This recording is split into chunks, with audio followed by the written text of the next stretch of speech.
בשם השם נעשה ונצליח, שיעור תורה, שבוע טוב, שבוע מבורך.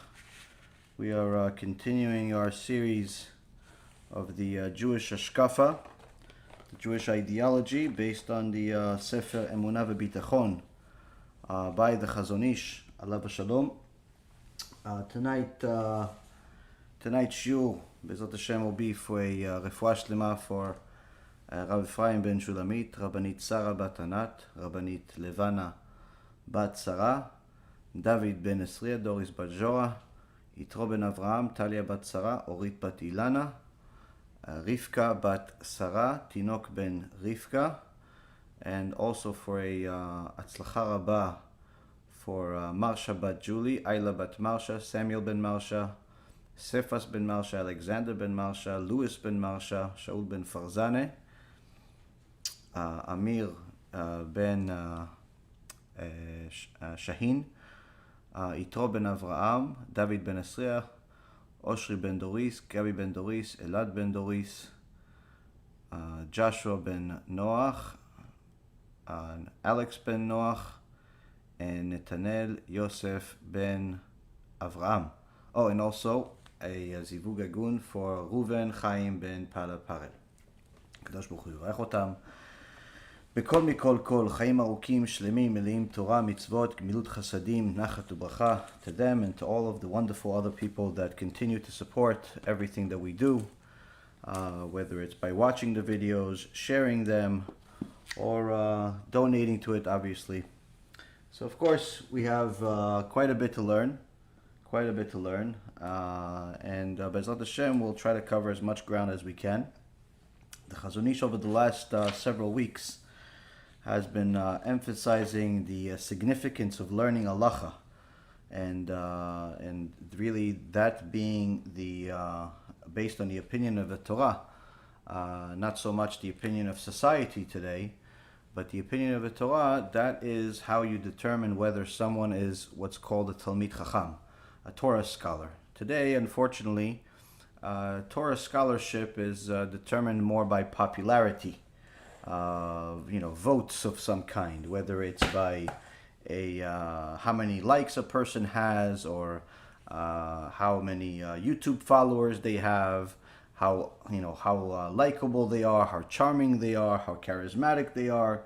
We should always remember that Hitler was also charming and charismatic to a certain type of viewers.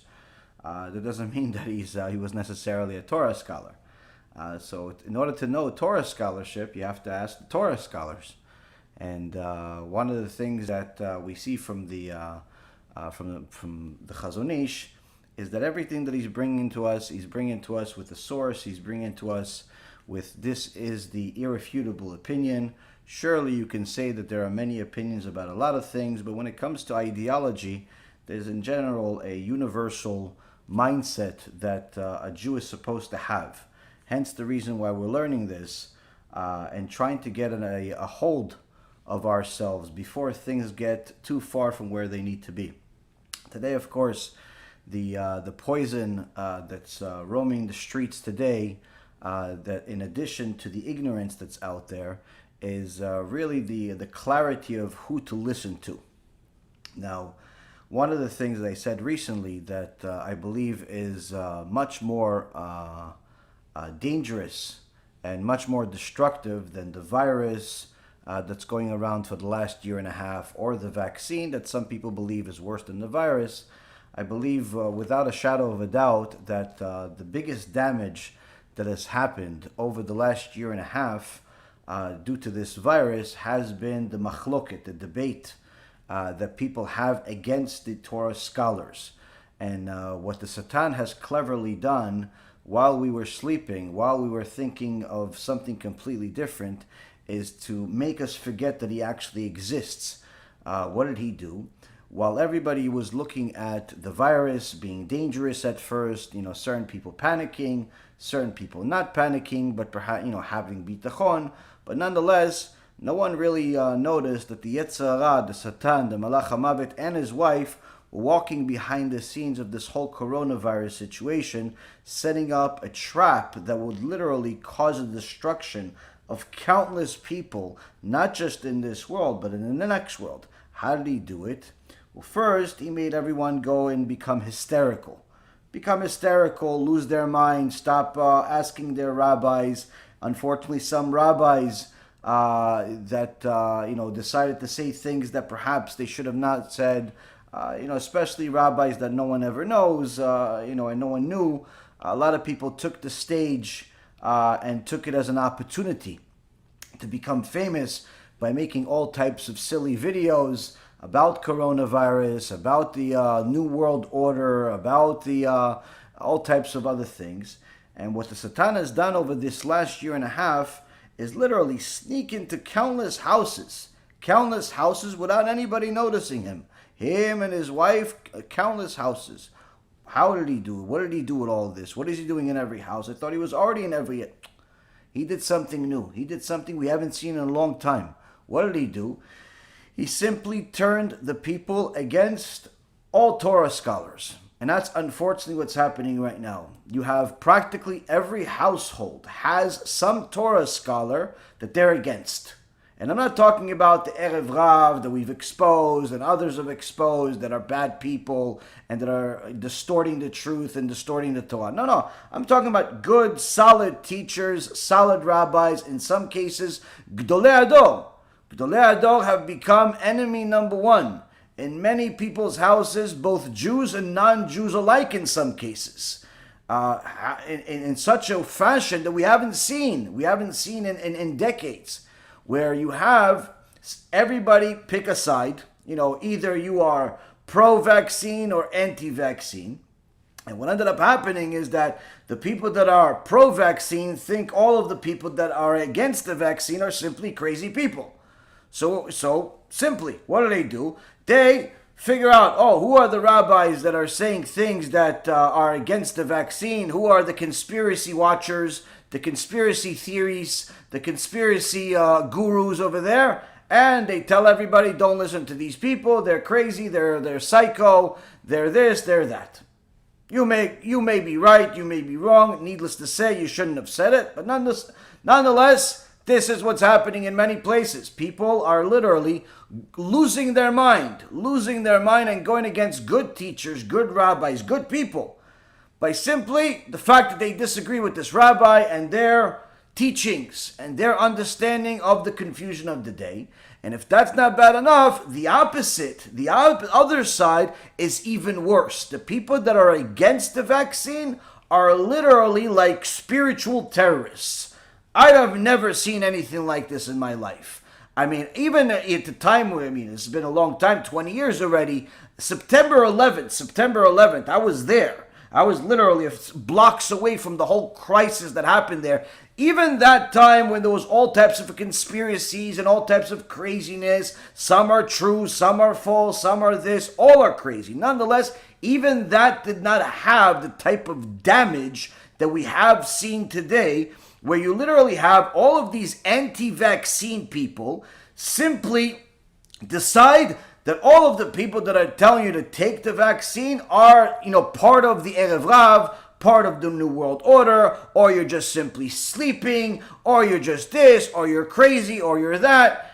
And all of the people that are anti-vaccine, they do not stop spamming everyone. They literally won't stop spamming every single person that they know with their knowledge. Their chidushim. What happened today? This scientist, world-renowned scientist, discovered that this is all a scam. Well, world-renowned? How come nobody heard of him until today on YouTube? How come? No, he's at a meeting. You mean that parent-teacher meeting where he's yelling at the principal that has nothing to do with the virus? No, that's not the parent-teacher meeting, Rabbi. Stop making fun. That's a government member. You mean the guy that's the head of the educational department? That guy? What do you think that guy's going to go what? To who's he going to go to? Ghostbusters? Every day there's another expert no one's ever heard of. No one's ever heard of these experts, but every day a new one comes. Now again, I'm not saying that they're wrong. I'm not saying that they're right. What I am saying, it's a Satan. 100% the Satan. I have seen with my own eyes good people, literally good people, a year and a half ago, 2 years ago, their head was on right. They were learning Torah, they were doing mitzvot, they were doing all the things right. Some were, literally from birth. Some were Baalei Tshuva, some were converts, some were in the process of conversion. And I've seen them fall like flies, literally become the worst possible people you can imagine when it comes to socializing. Why?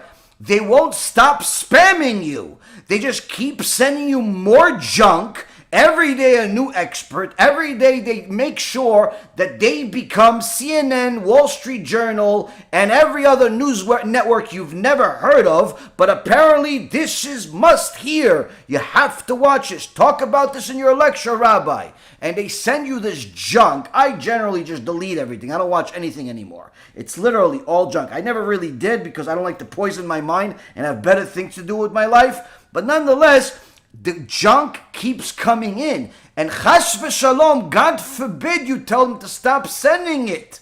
Ooh, they get offended. Oh, why? You don't want any new? You don't want to know the truth, do you? So maybe you're part of them. Are you promoting the vaccine? Do you ever see me promote anything other than HaKadosh Baruch Hu and His Torah? But that's what happens. If you're for the virus, then you're Erev Rav. You're the this, you're that. If you're against, then you're Erev Rav. It doesn't matter. Either way, you lose with somebody. And I've seen big rabbis literally develop armies of enemies against them for no reason. Why? Because he is on the other side of the train. He decided that it's okay to take the vaccine. Or he decided he's against the vaccine. Surely, that's not going to agree with everybody. It's a 50-50 shot. But you have to be his enemy. You have to call him out. You have to say he is a crazy person. Or the best yet, he doesn't know what he's talking about. He doesn't have all the facts. How does he not have all the facts? Look, a new video came out today. Yeah, 5,000 videos came out today. And 5,000 came out yesterday. And 5,000 will come out tomorrow. Every day some new person's going to come out with some breakthrough discovery that they found somebody somewhere. Listen, you want to take the vaccine? Take the vaccine. You don't want to take the vaccine? Don't take the vaccine. Either way, don't ruin your olam haba by insulting scholars, insulting Torah scholars. You want to insult the secular scholars? Be my guest. Do whatever you want. It's not good manners, but nonetheless, you won't lose your eternity for insulting some scientist you never heard of, but somehow is a world-renowned scholar today because he said something about the coronavirus or the vaccine. But if you do insult a Torah scholar, needless to say, a Gdol Adol, and you call him a fool or you say something like that, you just simply take your olam haba, put it with the garbage disposal. Maybe it comes to you on Mondays, maybe on Tuesdays, whenever it comes to you. Put it outside with all your mitzvot, with all of your Torah, with all of the good deeds, and especially the tzedakah that you gave. Put it all in the garbage. Why? Because it's all going in the garbage. It's all going in the garbage. That is what's happening time and time again. Literally, we're seeing bodies everywhere. But I'm not talking about physical bodies. Surely there are some people that are dying, some people that are getting sick. But that's not the bodies that I'm talking about. I'm talking about spiritual bodies everywhere. People are losing their eternity daily. Why? They can't shut their mouth. Now, how come people can't shut their mouth? Surely it's because they don't have enough Torah. But that's not what we're going to solve today. Even if I have a 10-hour shiur, it's not going to solve the world's problem of ignorance. What we're going to try to do is to at least elaborate a little further about who you shouldn't mess with. Simple. Who you shouldn't mess with. You don't want to disagree with them? Disagree with them. You want to agree with them? Agree with them. Either way, I suggest be quiet. Keep all those opinions to yourself. Why? If somebody gets to a point where HaKadosh Baruch Hu and His Torah determine that this person is considered a Talmid Chacham, by insulting that person, by simply just rejecting what that person is saying, you're not playing with another person. You're playing with fire. And that's, in essence, one of the things that people don't understand. When you insult a Rav Kanievsky, a Rav Mutzafi, or even any rabbi that's a decent human being that has Yirat Shamayim, even if you insult them unintentionally by saying, listen, yeah, he's a good rabbi, but I don't think he knows what he's talking about, XYZ. It's doing things like that, you're simply putting yourself in the category of an apikoros. Apikoros means heretic. So, same class as Manis Friedman, or Dror Kasuto, or Meza, all of those, clowns that do it on a regular basis. With that simple sentence, you put yourself in the same class as people that are actively destroying Am Yisrael. Why? For what reason? What do you gain out of it? What, because more people will watch your video that you're sending to somebody? I never really understood that. But nonetheless, it's happening. And it's happening by the dozens. So many people are confused about what to do in the world today, not because the scholars have different opinions, but rather because, number one, people don't know what scholars are. Simply, they just don't know what's the definition of a scholar, needless to say, a Torah scholar. Number two, they have no emunah and bitachon. They have no faith and confidence in Hashem. They are constantly thinking that the virus is what kills or the vaccine is what kills. You forgot the Gemara in Masechet Ta'anit where Rabbi Chanina ben Dosa says, it's not the snake that kills, it's the sins that kill. No one in the world would have died from coronavirus or any other reason over the last 18 months if a Kadosh Baruch Hu himself didn't already decide so. That's what people don't understand. It's not the coronavirus or the vaccine that's killing people.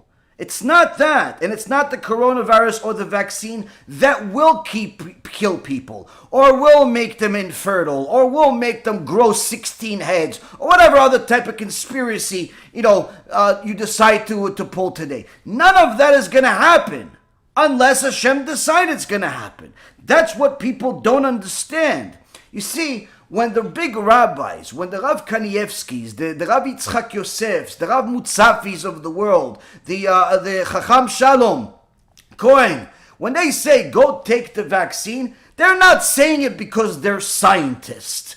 They're saying it because they know that Aborei Yitbarach, HaKadosh Baruch Hu, runs the world. Simple. That's why they're saying it. They're not saying it because they know all the experiments in the world and they know that it's all good and it's all valid. No, they have no concept of all the science of whether it's even legitimate. But they simply know that, number one, HaKadosh Baruch Hu runs the world. Number two, HaKadosh Baruch Hu runs the world. In case you didn't understand the first two, number three, HaShem, who's the same thing as HaKadosh Baruch Hu, he runs the world. And if he wants us to die, he doesn't need the coronavirus or the vaccine. He can simply do with anything else.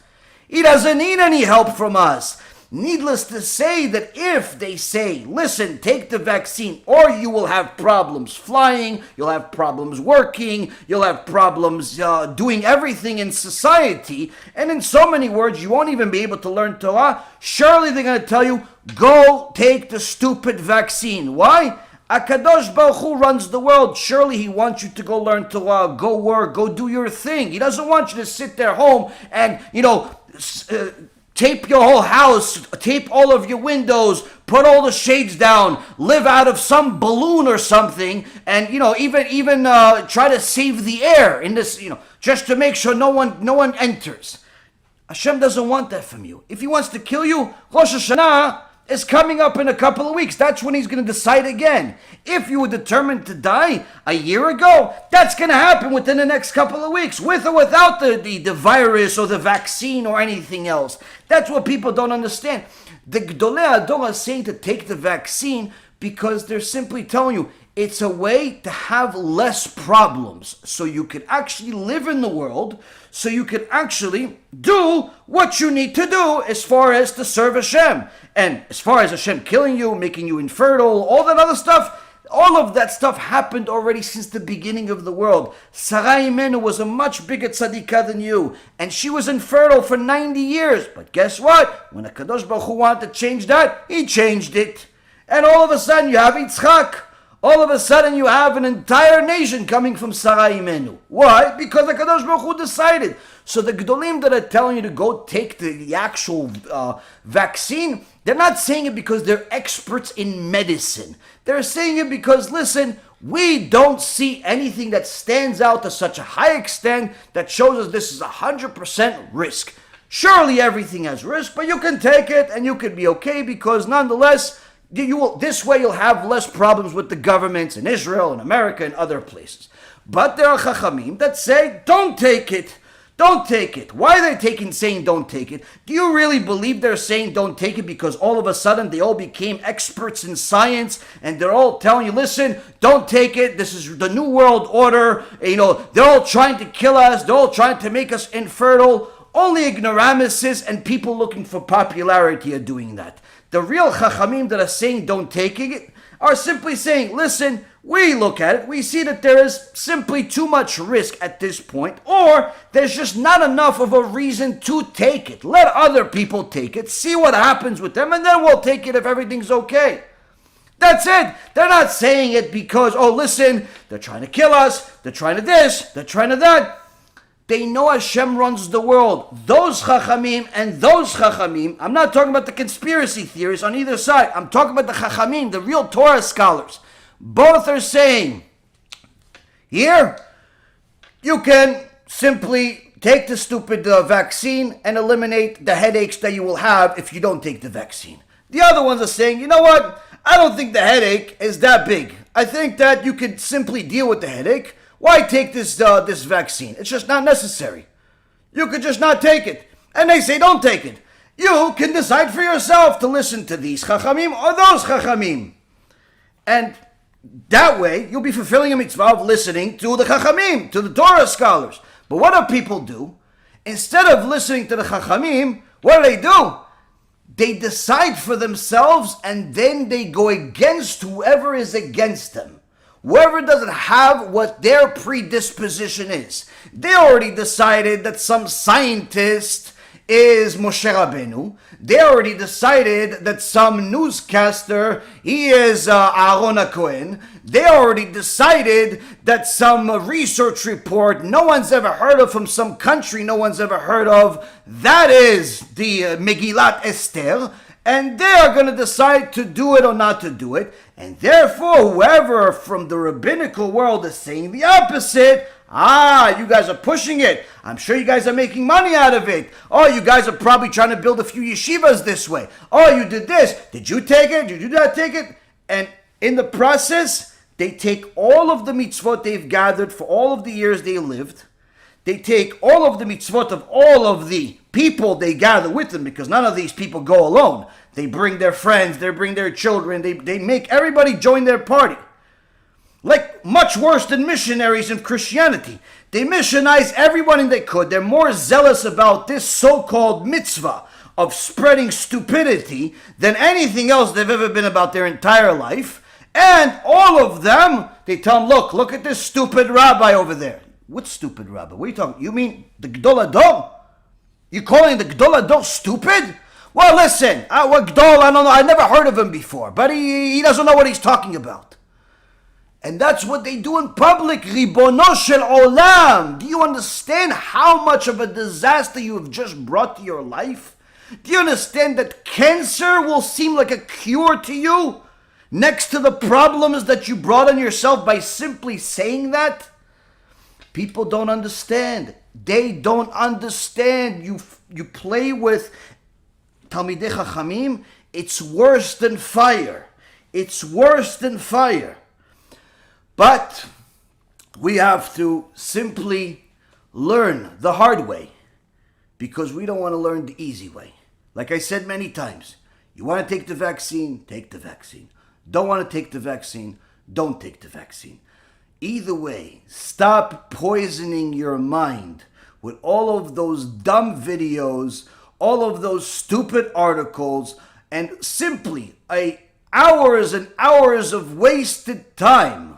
Hours of wasted time telling everybody the new chidush, the new insight you found on YouTube or some news network full of heresy that is telling you whatever argument you're fighting for. If you are simply as zealous about Torah as you are about this virus or the vaccine, the Mashiach would have come 10 times. If you would have had the Jewish people as zealous about Shabbat as they are about publicizing whichever side of the argument they're on, you would have literally had the Mashiach, the Bet HaMikdash, the Aron HaKodesh, the resurrection of the dead already happened in the last year. All of it would have happened in 1 year just because of all the zealousness people have. But instead of that, what do you have? A bunch of new videos of Dr. Z and Dr. B and Dr. this and Dr. this. And everybody's losing their olam haba. Why? They're insulting Talmidei Chachamim. Even if you're right, you're not allowed to insult the Talmidei Chachamim. Why? Those are the representatives of HaKadosh Baruch Hu himself. Messing with them is worse than messing with lava. But people don't understand. Why? We have no understanding of what a Talmid Chacham is. We think that someone as a Talmid Chacham has a YouTube channel. He has the most popular YouTube channel. He must be a big tzaddik. He actually may be a big rasha. Just because he has a big YouTube channel or a big following on Facebook means zero. Means literally zero. This is why we need to not just listen to the things we're going to talk about today, but literally go back to the previous lectures. Study them like you study everything else to the most deepest sense. Like apply this stuff to your mind. Apply this to yourself like as if this is the cure, because it is. If you don't understand what a Talmid Chacham is, you will not be able to survive the attack from the Yetzer Hara. Because what's happening right now is the Yetzer Hara, he's not even telling you which side to pick. He's not telling you, listen, the New World Order is coming to destroy everybody and make everybody infertile, and the only thing that's going to be left is Bill Gates and the wife that he just divorced. That's it. And they're not going to be together, so there's going to be no kids. Or he's not coming to you and saying, listen, this is all nonsense. The vaccine is really a cure. It's the best thing in the world. It's like ma'adan. It's like the little yogurts in the morning. You can take it, take 2 of them, take 3 of them, take 6 of them. It's better than cornflakes. He's not telling you that. You know what the Yetzer Hara is doing? Simply convincing you to watch another video. Watch this doctor. Watch this expert. Watch this newscaster. Oh, look at that. That guy flinched. He must be telling a lie. All of a sudden, everybody's a mind reader, a face reader, a palm reader. Your next thing you know, people are going to start going to tarot card readers. Oh, listen, Mrs. Witch, can you tell me whether I should take this vaccine or not? What do the cards tell you? Ooh, the cards. Oh, you took the vaccine, didn't you? Yeah, that's what it says here in his card. It says in his card, look at that. It has a guy with a knife on it. I don't know. Maybe another $500 and I could open up another card and see if I can help you. Yeah, $500? Sure, Mrs. Tarot Card Witchcraft. The Torah says to kill me. Yeah, go ahead. Yeah. Oh, you see, that did help. You see that next card? Wow, that next card says somebody's going to beat that guy. Wow, you're a lucky person. But I'm not sure what's going to happen in the end. You know, maybe another $500. Oh, no. Yeah, sure. Do you take credit cards? Credit card. Bitcoin. Yeah, Bitcoin. Yeah, sure, Bitcoin we take. Okay, ding. And the stupidity of people, literally, for everything except Torah. They'll spend money on everything in the world except Da'at Torah.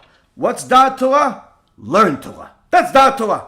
Instead of watching the videos, instead of reading the articles, instead of share on the internet 5 million times and spreading this stupidity, watch more Torah. That way, you'll have a better chance of surviving, whether or not you take the vaccine. Now, if you want a headache with the government, don't take the vaccine. Simple. Don't take the vaccine. If you plan on traveling, don't take the vaccine, because you'll see firsthand what they'll do to you if you don't have the vaccine, if you decide to travel. Listen, if you want to try it out to see the real conspiracy at work, don't take the vaccine and walk into some government office and ask for a meeting with the head guy. Let's see what happens over there. Show up to the White House without a vaccine. Let's see how that works out for you. Try it out. See the conspiracy at work. So if you want a headache from the government, don't take the vaccine. Or you could simply don't take the vaccine and just stay away from all those places. Be in a little cocoon. Try to stay away. And hope that your job doesn't bother you about it. Most jobs are still not 100% on board with the vaccine or for against it. So most of the time you're going to be okay. But most importantly, shut up about not taking the vaccine. Just be quiet. Don't tell everybody that it's a big scam. Don't tell everybody you think that it's the next big Holocaust. Just simply shut up. Best case, that's what you should do. On the other hand, if you want to take the vaccine, take the vaccine. But don't call everybody else evil because they didn't take the vaccine. Because perhaps the vaccine didn't kill you, but it may kill somebody else, or it may affect somebody else in a negative way, or they just don't have the confidence in the system. Either way, don't act like you're such a hero and you're saving humanity because you took the vaccine. Because quite frankly, the results don't actually show that it's really working. It said take one shot, then a second shot, then a third shot. Before you know it, it's going to be a monthly thing. So don't be so proud that you took the vaccine. You took it. What you did for yourself is you eliminated the headaches from the government. Did you eliminate other problems? Not necessarily. That's going to be decided by HaShem. That's going to be decided by HaShem of whether this or whether that. Either way, whatever decision you make, keep it to yourself.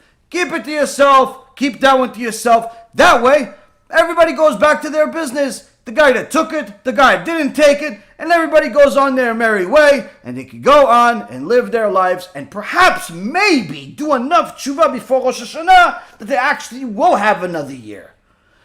If you don't, I wouldn't even bother praying on Rosh Hashanah. Why? Most likely you won't make it after all the insults people make against the Chachamim. What do you think, the world exists for you? No, it exists for the Chachamim. But if people go against the Chachamim, HaKadosh Baruch Hu himself has to take revenge. Why? That's his representatives. So that's why I say to people, listen, take it, don't take it. It doesn't really make much of a difference. We're not promoting one or the other. Either way, be quiet, do tshuva, and BeEzrat HaShem, all will be fine. What happens if somebody takes it and he dies? Same thing as what happens if somebody doesn't take it as they die. Nothing happens. They die. They go to the next world. Hopefully they didn't go against the Torah. Hopefully they kept Shabbat. Hopefully they didn't say anything stupid against Hashem. And you know what? The best thing is, they died, they didn't lose anything. Why? They go to heaven. They go to heaven. It's the greatest thing in the world. Fun place. But if they die after they mock the sages, well, guess what? A lot happens. A lot happens. Woo! So much happens. So much happens. And it's none of that fun stuff. None of that fun stuff. So you see, whether they die or they don't die from the vaccine or from the virus or from some car accident or simply from some, some rat bites them and they get rabies. Whatever the reason that they die, HaKadosh Baruch Hu decides that. He doesn't need coronavirus or vaccines to kill people. He has an infinite amount of ways. The Gemara says there are over 900 different types of deaths that HaKadosh Baruch Hu uses. I bet you that if we continue with the stupidity against the sages, Hashem may invent a new way. Why? Because it baffles me how people that up till this point knew somewhat about the Torah, knew somewhat about Hashem, all of a sudden they take everything that they've learned and throw it in the garbage. As if Hashem doesn't run the world anymore. Please, Rabotai, be quiet about this vaccine or about the virus. Go on with your lives. Go learn something. Go read something that doesn't have anything to do with the virus or the vaccine. And I promise you, you'll benefit much more. Now, why shouldn't you insult the Chachamim? Let's see what the Chazon Ish says. Chazon Ish, after this fancy introduction, hopefully it's worth the time and it eliminates the hundreds of questions I get up with the same question. Rabbi, should I take the vaccine? Should I not take the vaccine? Now you guys have a half-hour shiur just to answer that one question. Answer for those people that are, have a difficult time learning. Answer is, do whatever you want. Just make sure there's some rabbi that's a big rabbi, that's a sage, that's a Torah scholar, that's a Talmid Chacham, that says it's okay. After that, you can do whatever you want. Now, the Chazon Ish says, why should we treat the scholars differently? What makes them so much better? What is so special about these scholars? I mean, you're saying that if somebody learns musar, okay, that makes them a good person to a certain extent, but if they don't know how to apply this musar, these ethics, they could actually use these ethics in an unethical way and become an evil person. If a person just learns the laws, halacha, but no musar, then surely they can also become a very evil person because they'll be strict when you're not supposed to, too lenient when you're not supposed to, and in so many words become what the Ramban, Nachmanides, 900 years ago calls naval birshut Torah, despicable in the name of the Torah. So in order to be a Talmid Chacham, you have to know both musar and halacha. But as far as the qualifications of really being a Talmid Chacham, it's not determined by simply knowing both. It's by knowing a lot and applying a lot of both, especially the halacha. When it comes to halacha, in order for someone to be considered a Torah scholar by HaShem, by the other sages, and not by YouTube fans, that person has to be an expert when it comes to halacha. So let's see what he says in the 3rd chapter, section 23. And so we are facing the question of what a Torah scholar is and what this title demands of him. What is his essence? And what is his special strength? Here the Chazon Ish tells us that we have a dilemma here that we have to address before we move further. We have to know who are these Torah scholars that we should listen to them, we should fear them, we should admire them, we should even kiss their feet if we have the opportunity. Rav Ephraim told me that he had the merit, along with Rav Gidon ben Moshe, one of the Gedolei Ador today, to kiss the feet of Rav Ovadia Yosef. Kiss the feet. He said, I had the merit when I was a kid, and Rav Gidon ben Moshe was already older. He was already a famous Dayan already. And we both had the merit to kiss the feet of Rav Ovadia Yosef. Literally. Now, if you go into the ignoramus world, they say, kiss the feet? What are you guys, idol worshipping? What are you guys, crazy? That's because you don't understand what a living Torah is. And therefore you view such a thing as ridiculous. But people that appreciate Torah, learn Torah, understand Torah, see such a thing as something, as an achievement in life. And we're not talking about little kids that idolize anybody with a beard because somebody called him a tzaddik. We're talking about one of the Gedolei Ador, one of the head dayanim in the world today, Rav Gidon ben Moshe, says one of his accomplishments in life was kissing the feet of Rav Ovadia Yosef. Now, of course, he learned from him too. He learned from him, he learned from Arav Tzion Abba Shaul, he learned from many Gedolim. To become a Gedol, you have to learn from Gedolim. But needless to say, he merited understanding who he's learning from. Merited understanding who he's learning from, the Gedulah of these giants that he had. Now, where do we see such a behavior in our Torah? In the Gemara, we have several times where the Gemara talks about the behavior of the sages next to their rabbis. One of the stories that stands out is that some of the Talmidim of Abaye saw that Abaye keeps coming to the Bet Midrash with blood on his pants. Keeps coming to the Bet Midrash with blood on his pants. And they realized that he just came from a meeting with his Rav Yosef. Now, they went to Rav Yosef and they saw that in where he's at, there's medals in his Bet Midrash or his office or wherever he was at. And they realized that Abaye kept scratching himself every time he would leave the presence of his rabbi Rav Yosef. Why? Abaye, who you will find in practically every page in the Gemara. He's one of the sages that is literally, you can't survive without him. Abaye was able to resurrect the dead with his prayer. Abaye is someone that you literally, if you learn Torah, Abaye becomes like no different than the word and or. That's how common you see the word Abaye. That's how much you see the sage Abaye.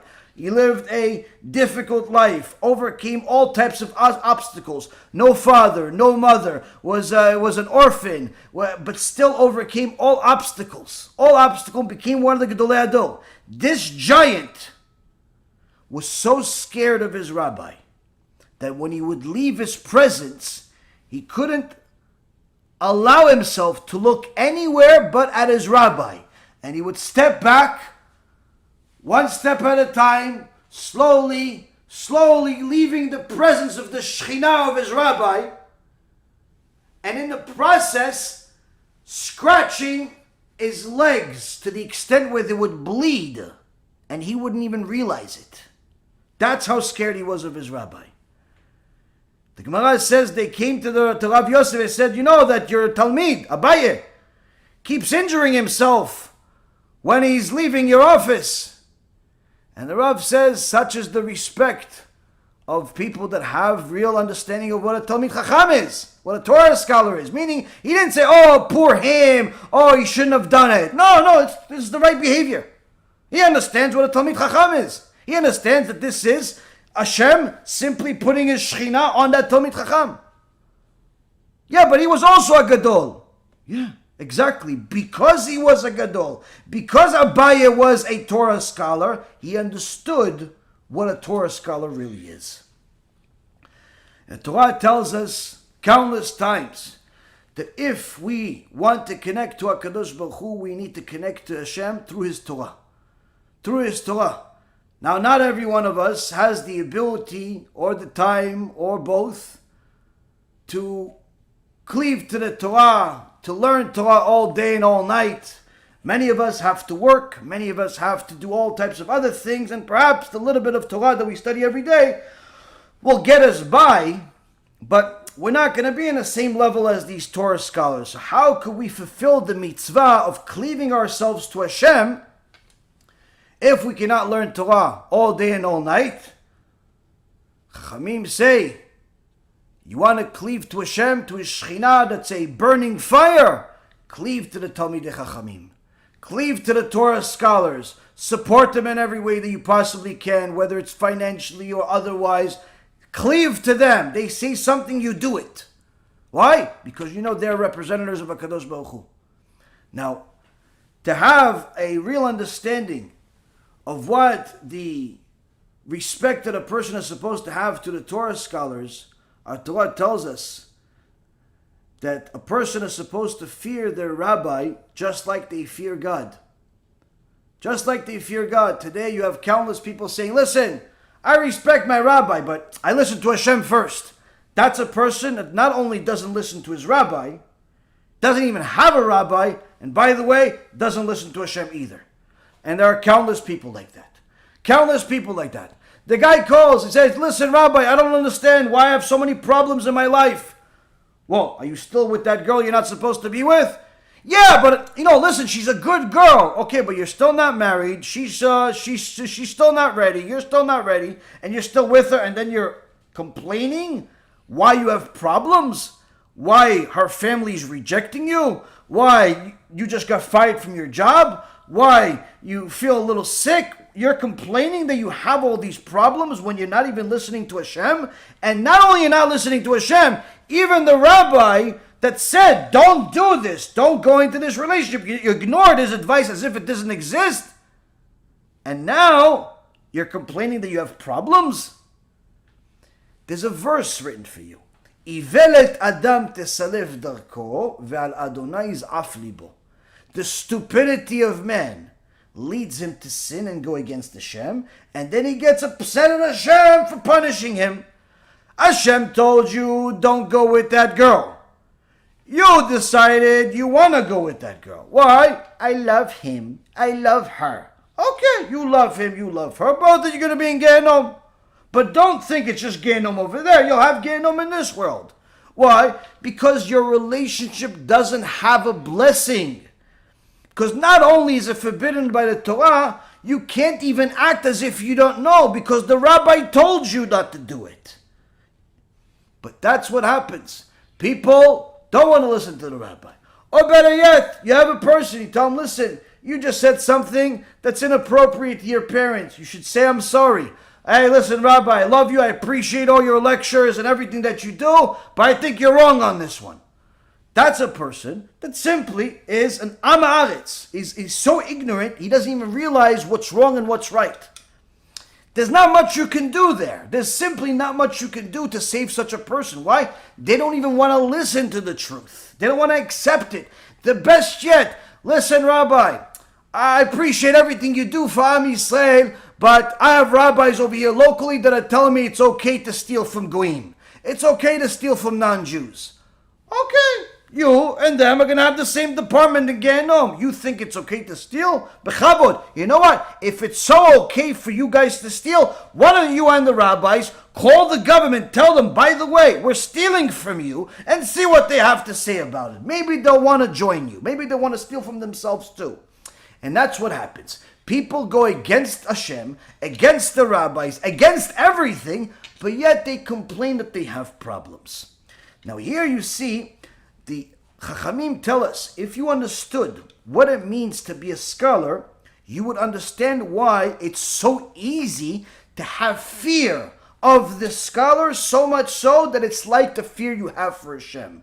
But if you don't understand what it takes to be a scholar, then you'll never appreciate scholars. You'll never value them, and you'll simply treat their opinions as if it's just some opinion anywhere else that you read on the Wall Street Journal, or you read at some New York Times, or you saw on CNN. You'll treat their opinions to, just as you would all the other disposable opinions out there. And it's a very, very sad turn of events that's happening in countless houses today. People simply do not know what Torah scholars are, and therefore they're valuing the opinions of the Pope, the newscaster, the journalist full of Lashon Hara that makes constant rumors, the doctor who's not even sure he actually has the degree to even say an opinion about what he's talking about, and everyone else, they'll value their opinions over the Torah scholar. Why? Because they don't think the Torah scholars know enough. Maybe they don't have all the information. If a person knew what a Torah scholar is, they wouldn't even dare say such a thing, as they don't have the right information, they don't have enough information. If you understood what it took to become a Torah scholar, you simply wouldn't even think that's a possibility. But nonetheless, today, people are not only ignorant about Torah, they're ignorant about who actually possesses the Torah. And that's a bigger problem. Why? Because if you're not an expert, it doesn't necessarily make you a problem, not to yourself and not to society. But if you don't even know what you don't know, and you don't appreciate who does know, and you simply just assume that you could just know as much as the person that knows, even though you don't know what you don't know, what ends up happening? You become a disaster. It's like you walking into some surgery room and deciding to cut up the patient, even though you've never taken a single medical class, chemistry class, biology class, and you didn't even graduate high school, but you saw some videos on Discovery Channel of some doctors cutting up some rats, and you figured, let me try it on a human being. That's the same thing as people today. It's the same thing as people today expressing their opinions about Torah or otherwise, and at the same time insulting the sages, saying they don't have the information. They don't know what they're talking about. It's simply not just a huge amount of ignorance about who possesses knowledge and who doesn't. Now, if you're a Talmid Chacham, you don't need to be an expert in everything. You don't need to be an expert in everything. When you're a Talmid Chacham, you know certain things that allow you to make the right decisions. And that's what we're going to go into now. You see, this Chazon Ish himself was one of the Gedolei Hador. He wasn't just some rabbi that likes to write books. He's one of the Gedolei Hador, respected and admired by all of Klal Yisrael, regardless of where you came from, whether you were a Sephardi, Ashkenazi, Hasidish, doesn't make a difference. Everyone knows who the Chazon Ish was. And Chazon Ish says that we have to answer the question of who a Torah scholar is. Now that we know who the Torah scholar is, what this title demands of this Torah scholar. Why is he determined a Torah scholar? How does he get this name? Is it just a bunch of people vote?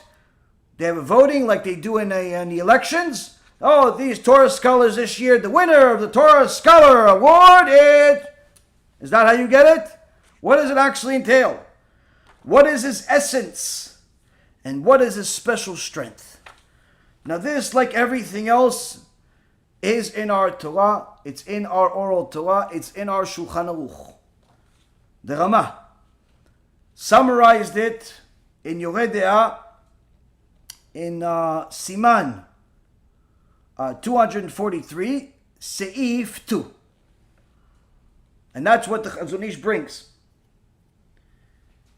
Where the Ramah is drawing a picture that illuminates the issue, saying the following. A Talmid Chacham is one that knows the ins and outs of Torah and understands things by himself in most of the places in the Talmud and its commentaries and the rulings of the scholars of the Gaonic period, the Gaonim. That is a Talmid Chacham. Someone that knows the ins and outs of Torah. And we're not talking about he remembers every name of every person in the Torah. We're not talking about if you ask him a question about what was the name of Noach's mother, and he's going to know that. Surely he'll most likely know that too, but that's not what makes a Torah scholar a Torah scholar. A Torah scholar is a person that knows how to use the rules of halacha in order to arrive at the right decision. But not just because he watched some YouTube videos, and not just because he read a few books, but rather because he covered the Talmud, and he knows where to find the answer that he doesn't know off the top of his head. To be a Torah scholar doesn't mean that you have the best memory or that you need to know all the sources off the top of your head. In fact, many of the sages intentionally did not use sources for every single thing that they do because they wanted to cover more ground to actually discuss the issue at hand rather than spend all the time and space to discuss all of the different locations of where this is mentioned. Unfortunately, this is a bad way that people are doing today, where today you have this, the teaching has gone to extreme. While the sages know exactly what they're doing and they'll tell you what you need to know, they'll tell you the basic source of where to find things. When they speak, you'll see, they'll say, this, you can find this in the Shulchan Aruch here, this you can find in the Gemara here. They'll say the basics, but they're not going to tell you every single source under the sun that they've covered and that they wrote about. You know, when somebody wrote something against Rav Ovadia, alav shalom, some of the Talmidim brought this to Rav Ovadia, that some youngster wrote against him. And Rav Ovadia, he used to wear the Rishon LeZion glima, and it has big sleeves.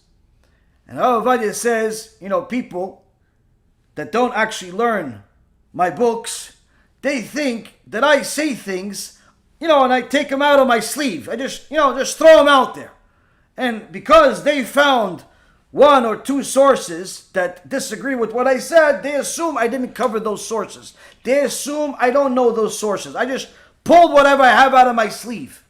If they actually read my books, they would see there are countless sources that we mention. There are countless sources that we dissect. There are countless sources that we go over in order to arrive at a conclusion.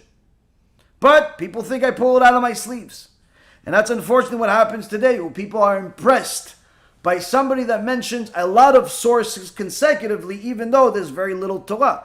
There are sometimes you'll see in different shuls where you'll see the rabbi give the community a little pamphlet before every lecture. He's giving a 1 hour lecture or an hour and a half lecture, but he gives them a 30 or a 40 page source sheet.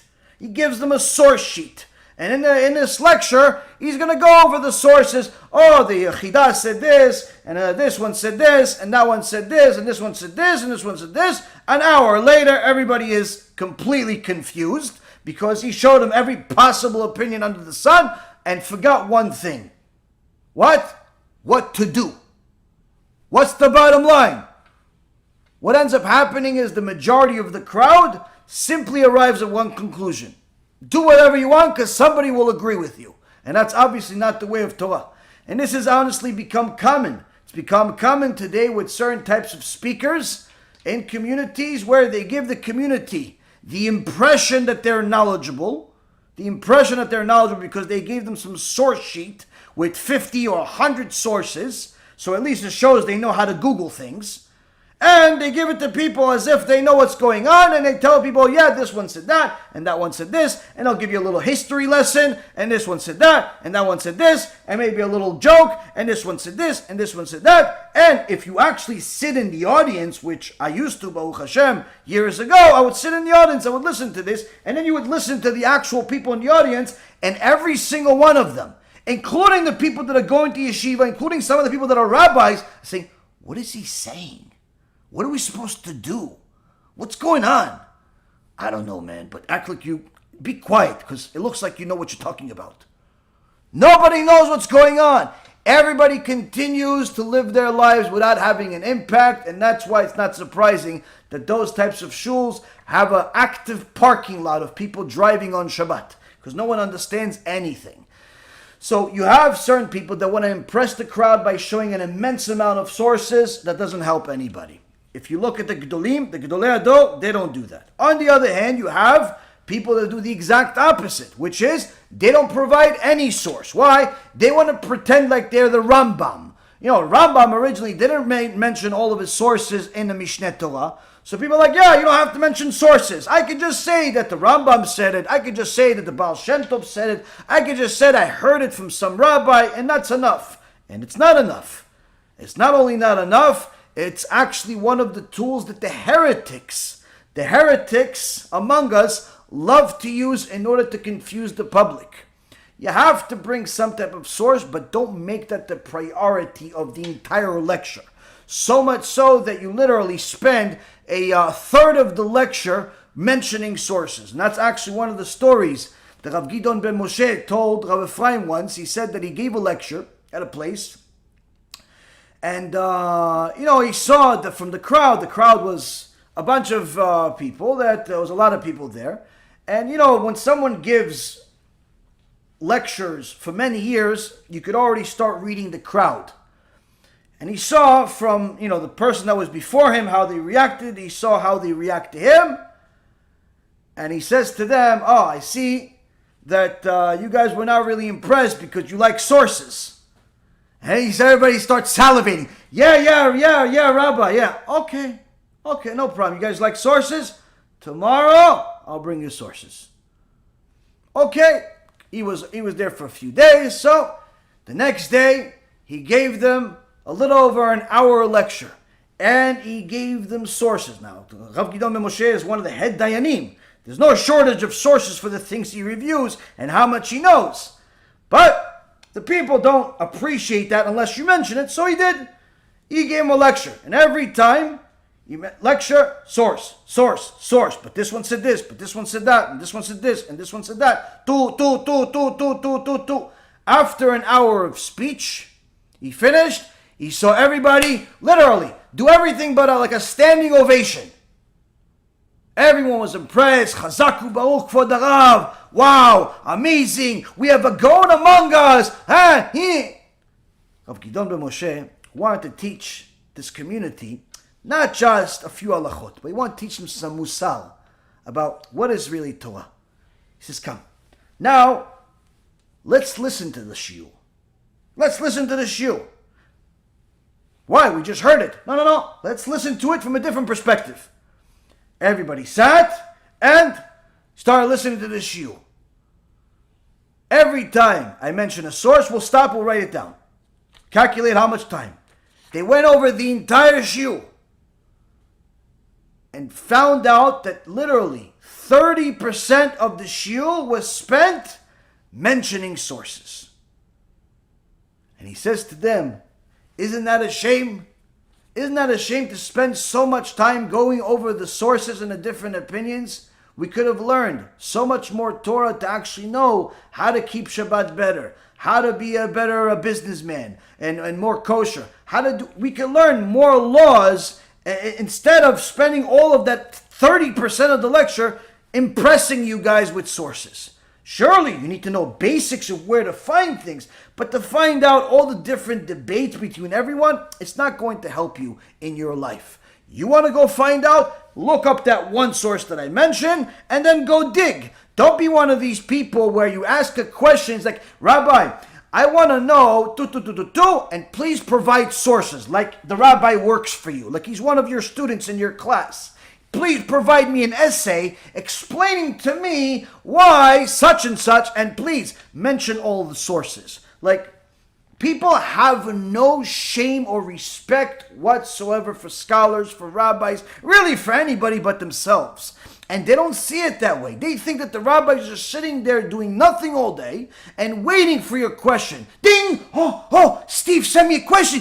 Yay! Steve sent me a question. Yay! Oh, Steve sent me on a 3-day trip. On a 3-day trip to look for sources for some question that will never help him in his life. Why? He's asking, tell me all the details of where you find Mashiach in the Torah. Why will it not help him in his life? Because with that attitude, he'll never see Mashiach anyway. What's the difference? You see, Rabotai Karim, asking for sources is not going to help you. What's going to help you is go learn. Go learn. One source is enough. You want to know more? Go look for it on your own. Go study. But unfortunately, since people don't know what they don't know, they get impressed by the wrong things. They either go to the guy who doesn't mention any sources whatsoever, but just is a smooth talker, one of these slick tongues, like Rabbi Yaron calls them, slick tongue speakers, and doesn't mention any sources, but makes everything sound delicious, makes the sins look like mitzvot. Or they go to the guy that mentions so many sources that you're simply so confused you feel like you're doing fine anyway. You see, Rabotai Karim, a Talmid Chacham is not one that mentions all the sources. It's someone that knows where to get the answers and knows what answer to give you. Sometimes the answer that you will get will be different than a different person. Why? You are different from that person. He is allowed to do something, you are not. You are allowed to do something, he is not. Why? Because the Talmid Chacham, if he knows the two of you, well, he'll know that certain people have certain things that they simply can't handle at this stage. Somebody asked me the other day, Rabbi, can I drive a BMW or is it a sin? Now I know that he probably heard some lecture of some rabbi that's zealous and is talking about how you should not enjoy this world and focus on Torah and focus on, making sacrifices and so on. That lecture was not appropriate for him. Why? He's still an early baby in the tshuva. He's still an early baby. So I answered him, you are allowed to have a BMW. Now he's clever enough to notice that I mentioned you are allowed to have a BMW. Now, is there a problem for everybody to have a BMW? Some people, yes. Some people, no. Most people are allowed to have a BMW or a Rolls Royce or even a flying jet inside their living room. Some people, no. Why? They're at a different level. But the point being is that a Talmid Chacham is going to tell you certain things. The more he knows you, the more customized your answer is going to be. But if you don't even appreciate a Talmid Chacham, then what ends up happening is that you will simply make so many mistakes that you're simply going to stray against not only HaShem, but also his messengers. So the Chachamim made sure that people understood. It's not the sources that make a person a Talmid Chacham, but rather the knowledge. One of the things that's known about Rav Shach, Rav Shach was one of the Gedolei Hador. No one disputes the immense amount of knowledge. Even his enemies from Chabad knew that Rav Shach was a giant Gaon. Even though they did a lot of bad things to him and so on, there was a very big war between Rav Shach and the Chabad movement. But needless to say, it's indisputable that Rav Shach was one of the Geonim, went over the Shas over 100 times. Over 100 times without question. Now, Rav Shach was known that he did not know the pages in the Gemara by heart for different sources. He didn't know the pages by heart. You ask him a question, you know exactly where it is, he just doesn't know the page number. How did he know? He knew the shape of the page. You ask him a question, it's in the Gemara over here, bring the Gemara. What page is it on? Just bring me the Gemara. Bring the Gemara. He opens up the Gemara, he looks up, this is the page. Here you go, here's the answer. Moments later, he gives you the answer. Why, he can't just give me the page? No, he doesn't know the page. Doesn't know the page, but he knows the shape of the page. Sometimes, not all the pages are the same. For anyone that hasn't studied Gemara, has no idea what I'm talking about, but the pages are not all the same. The pages are not all structured. Their structures are the same, but they're not all shaped the same. So, the way that it's written, certain pages have big paragraphs, small paragraphs, narrow ones, and so on and so forth. So, Rav Shach had in his brain the shape of all of the pages and knew exactly where everything is. But the page number, he didn't waste. He didn't waste his memory on the page numbers. Why? There's better things that he spent the time on. Better things. Now, on the other hand, there are some Chachamim that knew every single page as if it's the back of their hand. But needless to say, still did not flaunt this like some people do today, where they have a whole entire prepared lecture, they memorize the page numbers, but they pretend as if they know everything by heart. One of these times, there was a certain speaker that came to YESHIVA where Rav Tzion Abba Shaul, one of the Gedolei Hador, was over there, and he saw that this speaker was getting the attention of all of the young and innocent Talmidim over there. And every 3 seconds he'd mention another source, another source, another source, another source, another source, another source. Very little Torah. He would just simply impress and woo everyone with the endless amount of sources, as if he knows the whole thing by heart. And surely, anyone at Seville Chacham knows that many times the sources that I mentioned, especially when it's so many, sources are not always correct. If you double check the source, he says it's Gemara such and such, and it's not. He says it's page 15, and it's not. It's maybe 16, it's maybe 14, it may even be 45, and maybe even a completely different tractate. But who's checking anyway? Most people are not checking. So, Rav Tzion Abba Shaul saw that the people, the young men over there, were getting impressed a little bit too much and would not want to learn Torah because they'll be discouraged by such a speaker that's mentioning so many sources but very little Torah. So then he had to do it, and he says, Seifim saneti v'toratcha afti, which is a pasuk from Tehillim. Seifim means several things, but in essence what he's trying to say, and this is one of the Gedolei Hador, saying the sources, like the Seifim of a Shulchan Aruch, I hated, but the Torah I loved. What is it? That obviously the Tehillim is talking about something completely different, but he's using it in the same words to deliver the message. Enough with the sources, teach them Torah. Enough with the sources. Mention one source, and that's it. Chalas, finished. One source for this, one source for that, one source for this. Enough. Don't go into one of these conversations that's full of acronyms and no one knows what it's talking about except you. You're here to teach, not to impress. So it's well known that people get impressed easily. And unfortunately, when a person does not know who a Torah scholar is, they'll either insult a Torah scholar and lose their olam haba because of it, or they'll be impressed by someone who's not a Torah scholar. They'll think he's a Torah scholar and follow that person into Gehenna. And unfortunately, we've seen that with many people that are following all types of heretical speakers that sound good to them. But since they don't know the difference between a scholar and a heretic, they simply go with their feelings. So, the first and foremost, Chazon Ish mentions to us is that there is an halacha. There is a writing about who a Torah scholar is, but to summarize it in a very simple way, he brings us the Shulchan Aruch. It says, a person that's a Torah scholar, it's a Talmid Chacham, knows the ins and outs of Torah and understands things by himself in most of the places in the Talmud and its commentaries and the rulings of the scholars of the Gaonic period. The second piece of advice that the Rabbi is giving us and the Zonish is quoting here is that a Torah scholar is not someone that's an innovator. Many people think that in order to be a scholar, you have to be an innovator. You have to create something new. You have to bring new insights. Chazonish says, not at all. Not at all. Rama says, not at all.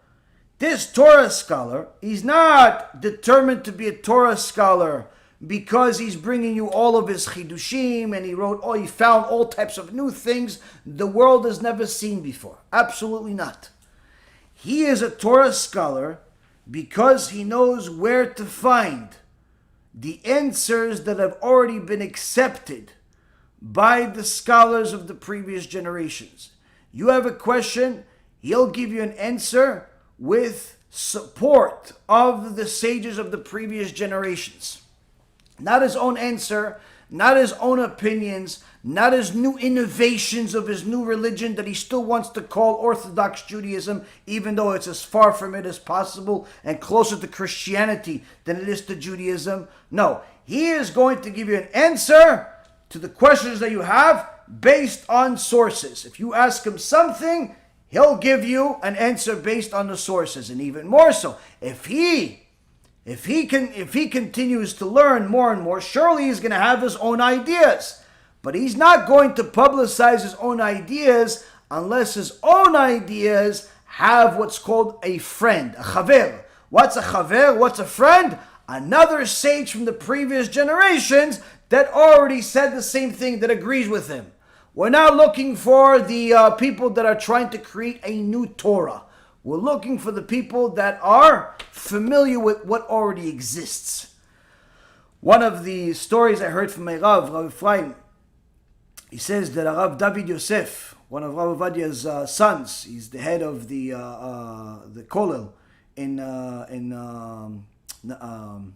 Harnof, where Rav Gidon ben Moshe is. I think there's several Kollels over there. The Rav David Yosef is the head over there, and he's well known. Not only a Talmid Chacham, coming from a family of Talmidei Chachamim, but also very charismatic, very solid person that knows how to make the right connections with people and is very generous with his connections, where if he knows that if there's a certain connection that will help you, he's not one of these people that's going to do things based on conditions. If he has somebody that donates a lot of money to his kollel and you need money for your kollel, he'll introduce you to him too. Why not? Why not? What is he's the only customer? No, maybe he'll donate to you also. Very few people like to share donors.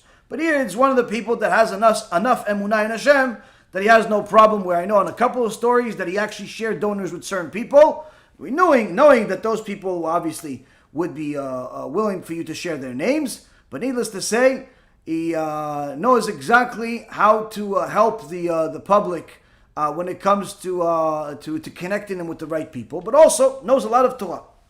Now, Rav David Yosef one time gave a shiur, and he started going into what's called pilpulim. Pilpulim is like toiling over the different facts and different ways, and some people like to study that way, where there's some people that are studying just to acquire as much content as possible, and there's some people that delve into one particular issue and look at it from every different facet that there is, where they could literally spend days, months, or even years on a single question, depending on how deep they go.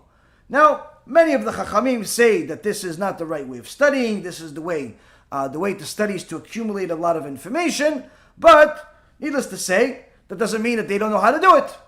So Rav David Yosef gave a lecture and he started toiling with them in the way that he saw that these young people like to learn. They like to learn by not acquiring a lot of information, but rather pilpulim, going back and forth, but look at it this way, but look at it that way, from the top, from the bottom, from the right, from the left, if it's yellow, if it's blue, if it's this, if it's that. Of course, these are all hypothetical examples, but the point is looking at the same exact point in every possible way you can. After he finished this whole argument, everybody's enamored by it, everybody's impressed. Wow, this is great. What a Talmid Chacham Rav David Yosef is. He says, actually, everything I just told you, all of it you could find in my father's book, Rav Avadia's book, in Yabia Omer. All of the people, what? Your father, Rav Avadia, knows how to do pilpulim? He says, I'll tell you even more. And everything you saw in my father's Yabia Omer, that he wrote in this for this shiur, all of it you'll find in the Tosfot, in this Gemara and that tractate. And all of a sudden, the impressive tone that they had, that the Rav Avadia knew how to do pilpulim, dropped precipitously. Like, this is on the Tosfot? Wow, we were impressed for a while. And Rav David Yosef takes the opportunity to teach them the most important lesson of the shiur. He sees that's the difference between us, he says to him. See, the difference between us is, you see, when I told you that my father has it in his book, initially you were impressed. You didn't think that my father, the Gedol Hador, knows how to do what you little guys are doing. You were impressed. But then when I told you that the Tosfot from 1,000 years ago is exactly the same thing, you're not impressed. Why? He's no longer smart. He just copied and pasted. No. That's the mistake that you're making. You see, when you see it, you're not impressed. When I see it, I'm impressed. Why? Because I know that what my father said, it has a chaver, it has a friend, it has a source, it has a backing. That's what a Talmid Chacham is. It's not someone that's innovating everything from nothing. You're looking to innovate something, a new Torah, because you want to be independent of the sages. You want to be independent of the scholars. You want to be the scholars. You want the stage. And that's why you'll never be one, if you continue with that attitude. To be a real Talmid Chacham, you have to constantly look for a source that is accepted and reliable, and something that shows you that you're even right. But if you're constantly looking to be independent of the sages, you're not looking to be a scholar. You're looking to be a show. And that's the mistake that a lot of people make. And you'll notice many of the people that we've spoken against, that's exactly their agenda. They're constantly making themselves into a show by bringing a new insight no one ever said. And telling them, no, this is a chidush. No, Habibi, it doesn't work that way. It doesn't work that way. You can't step on the heads of the giants that came before you and the giants that are around you, thinking that just because you know how to walk, you're allowed to step on people's heads. It doesn't work that way. Simply doesn't. A person that wants to be in line with the Chachamim and be one of those Chachamim has to fit the description that the Rama is bringing here. Now then the Chazon Ish continues, and he says, and he elaborates on what this means. He says, in other words, the title of a Torah scholar relates to a sage who is extremely knowledgeable in halacha, knowing the depths of the give and take of halacha, as we have known for generations, and has learned most of the Talmud. And if he has not learned in this, even if he has learned non-halachic parts of the Talmud and books of musar, as long as he does not know how to discuss halacha in most of the places of the Talmud, according to the halachic authorities, he is not considered a Torah scholar. See here, the Chazon Ish doesn't skip a beat by simply telling you to even have a remote chance of being a Talmid Chacham, you have to go over and have a complete clarity of the Talmud that we have. At the very least, Talmud Bavli. At the very least, you should really know Talmud Bavli and Talmud Yerushalmi to even be considered Talmid Chacham, but nonetheless, at the very least, Talmud Bavli. Now, what does it mean he knows where and how? That means you've gone over the Talmud Bavli, not just once, many times.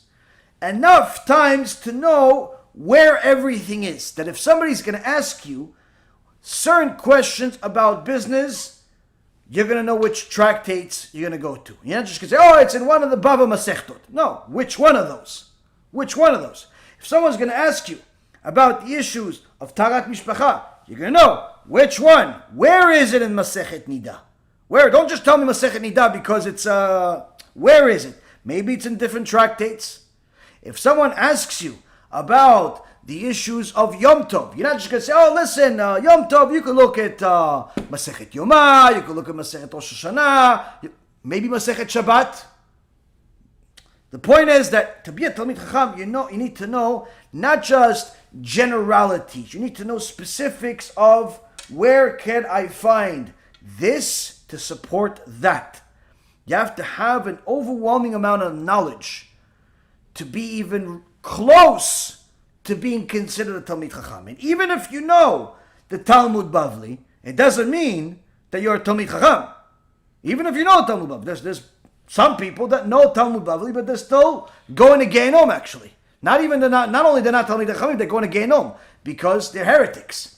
So the point is that a person that looks at Torah scholars and simply insults them clearly does not know what a Torah scholar is, clearly is not a Torah scholar themselves, and will never be, as long as that attitude continues.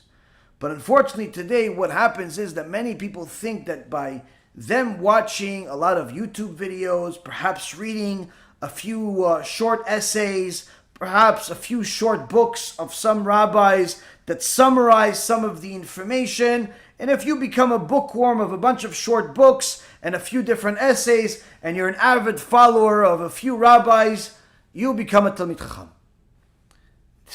It's simply not reality. It's simply not reality. It's just like the world has not become a world full of diagnosticians that all know how to diagnose the root of the virus or the vaccine or anything else. The same concept, or even more so, with scholarship of the Torah. By watching videos and even reading books, and even reading a lot of books, does not by default lead you to become a Talmid Chacham. But unfortunately today what ends up happening is that people are delusional of what a Talmid Chacham is. They think that because they read a few short essays or few summarizations of the writings and the teachings of certain Chachamim, they are in the same level as that Chacham.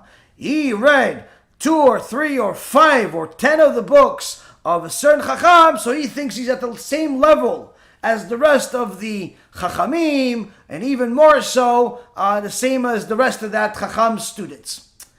It's bizarre that you have to even talk about this and explain this to people, but that's just the reality. People do not know what a Talmid Chacham is and how much it takes. How much it takes to be a Talmid Chacham. Now, the Chazon Ish is telling us that if a person is not completely clear about where to find the sources of the different laws that are mentioned throughout the Talmud, and even more so, how to apply them, where the give and take is, where to be stringent, where to be lenient, where it applies, where it doesn't apply, and most importantly, who is your friend? Which sages have discussed this in the poskim over the last couple of thousand years? If a person does not know how to arrive at these conclusions, he's simply not a Torah scholar. He may be a Chacham, but he's not a Talmid Chacham. To be a Chacham is good. It's good. Alvai, we all become Chachamim. But you can't start thinking that you are a Talmid Chacham just because you read 100 or 200 books. Simple. Now a person that does not know what a Talmid Chacham is, not only thinks that they are a Talmid Chacham, but they think they're a Talmid Chacham after they read 10 books and they've been keeping Torah and mitzvot for 5 years, 10 years. Doesn't work that way. It's not an amount of time and it's not an amount of books. It's a amount of scholarship and application. really an understanding of the law in such a fashion where you are like a judge. You're like a judge, where you understand how to apply the different rules, where to find it, how, who, what, when, and it's an enormous amount of toil. An enormous amount of toil.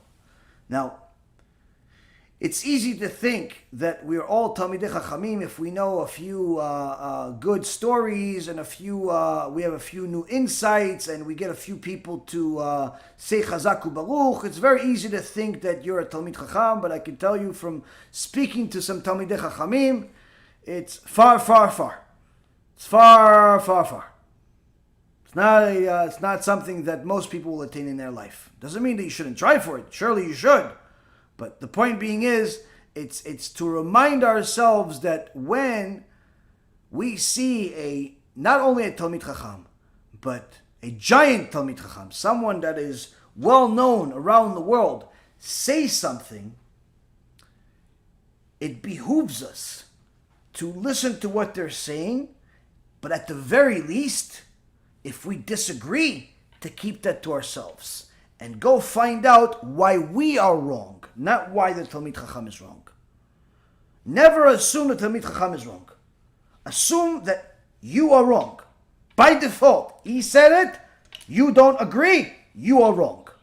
That is at least somewhat of an establishment of knowing your territory, knowing where you stand. And that in itself makes the person Chacham, makes the person wise. Wise enough to know where you stand.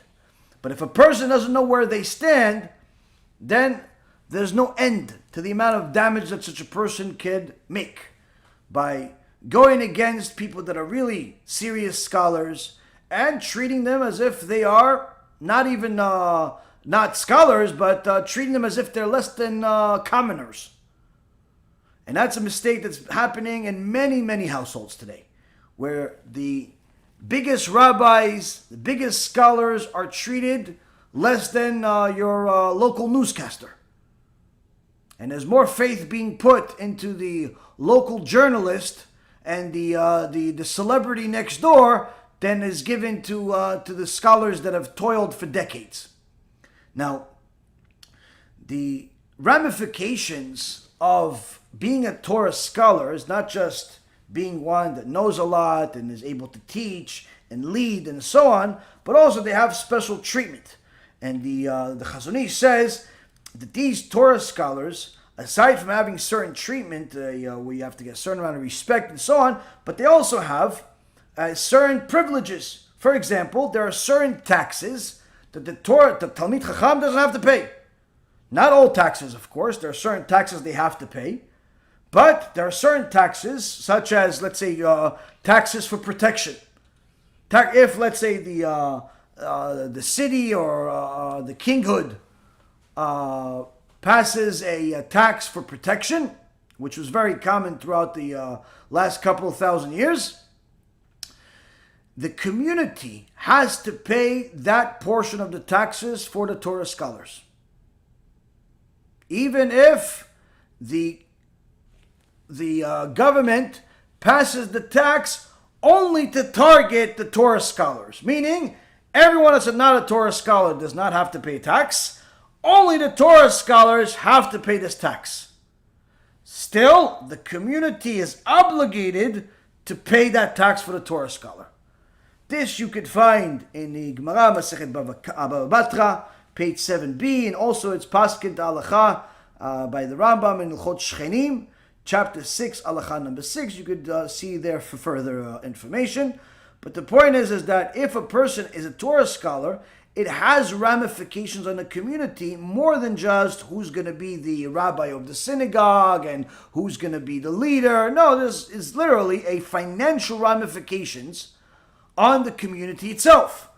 And therefore, it is important to know who a Torah scholar is more than anything else in the previous generations, because it meant an impact on their pocket. Today, unfortunately, many communities don't act this way, and everybody's pretty much on their own. If there's a taxes and an attack on the Torah scholars, people pretty much, close both of their eyes, not just one eye. They close both of their eyes and act as if it's not a big deal.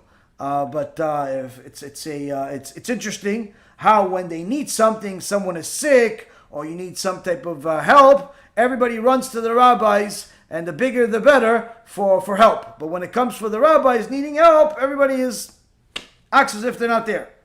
They figure somebody else will help them.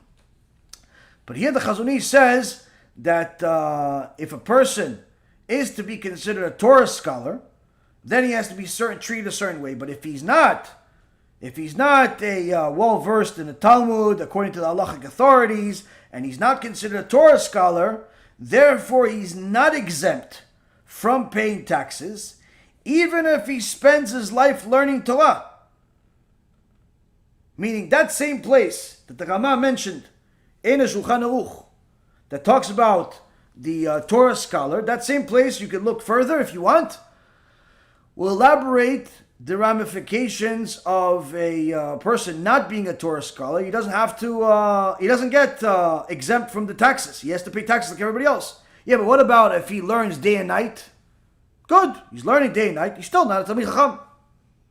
Still not a Talmid Chacham. Just because you learn day and night does not mean that you're a Talmid Chacham. You're a Torah scholar.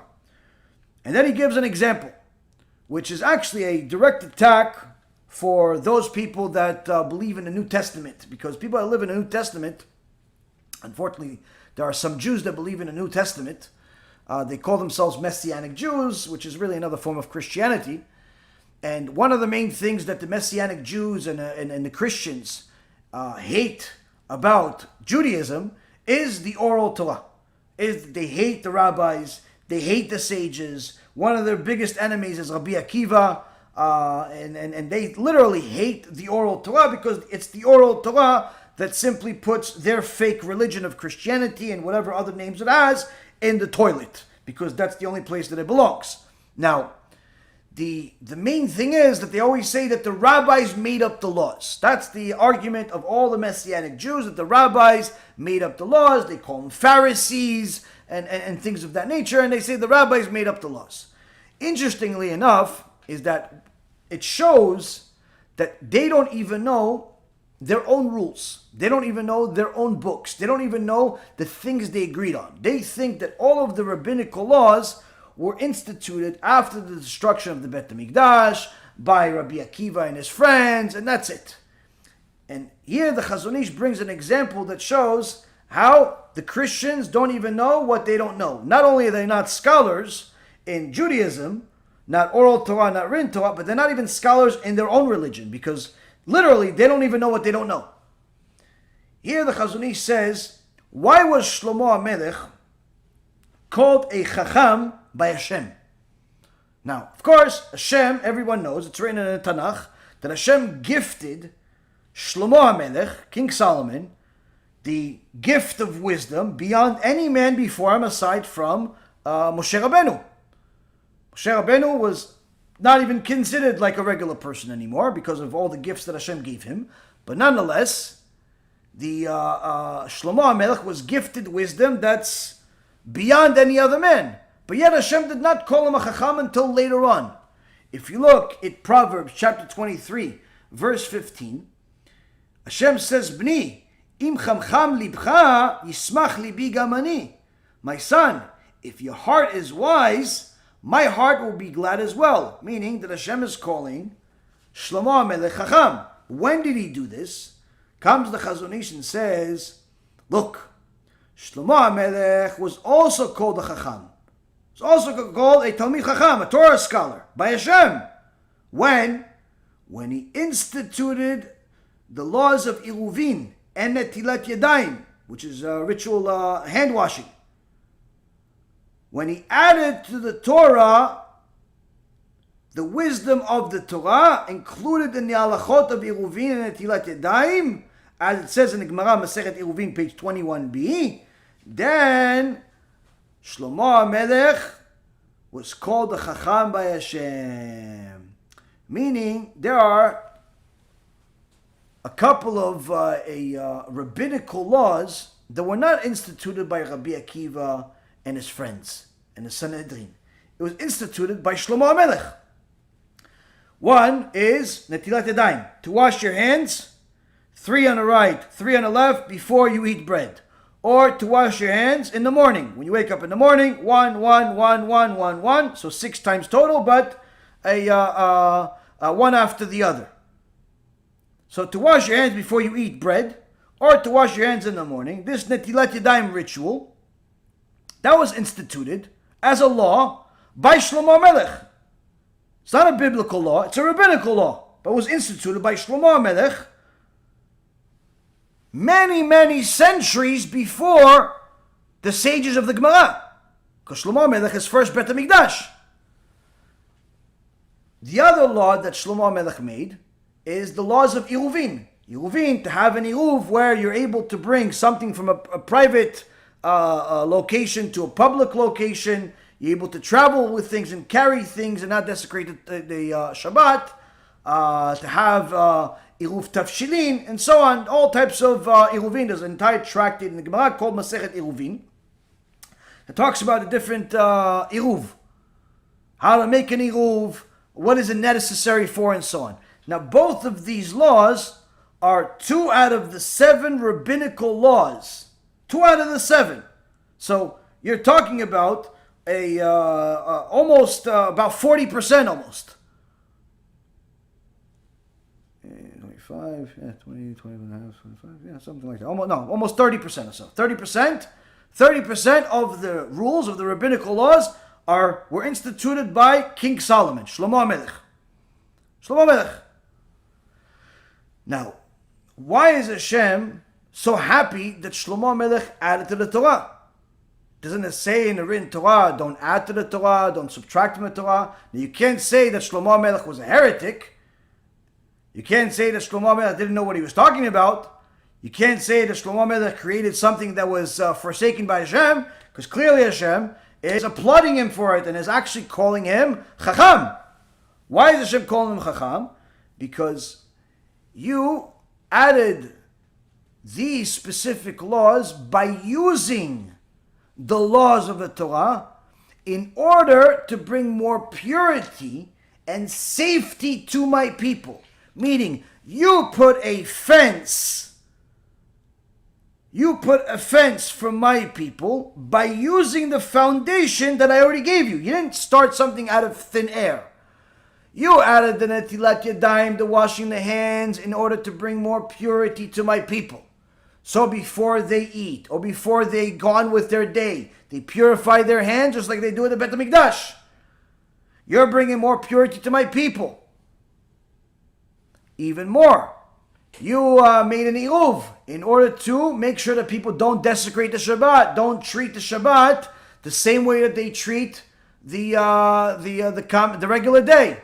So you're bringing more protection and purity to my people by not just simply deciding this is a good idea, by using the fundamentals of the Torah, by using the foundation of the rules of the Torah that's already there. You are Chacham. You are Chacham. That's a wise person.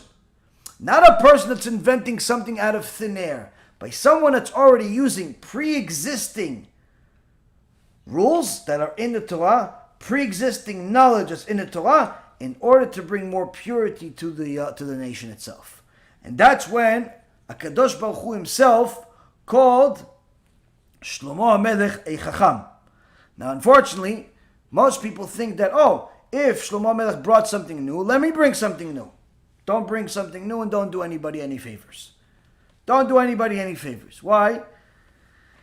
We are not in a position in this generation to bring anything new. We simply have to do the best that we can, learning what's already there. If we simply all become good, not even experts, just good at the basics, we're already in a great position.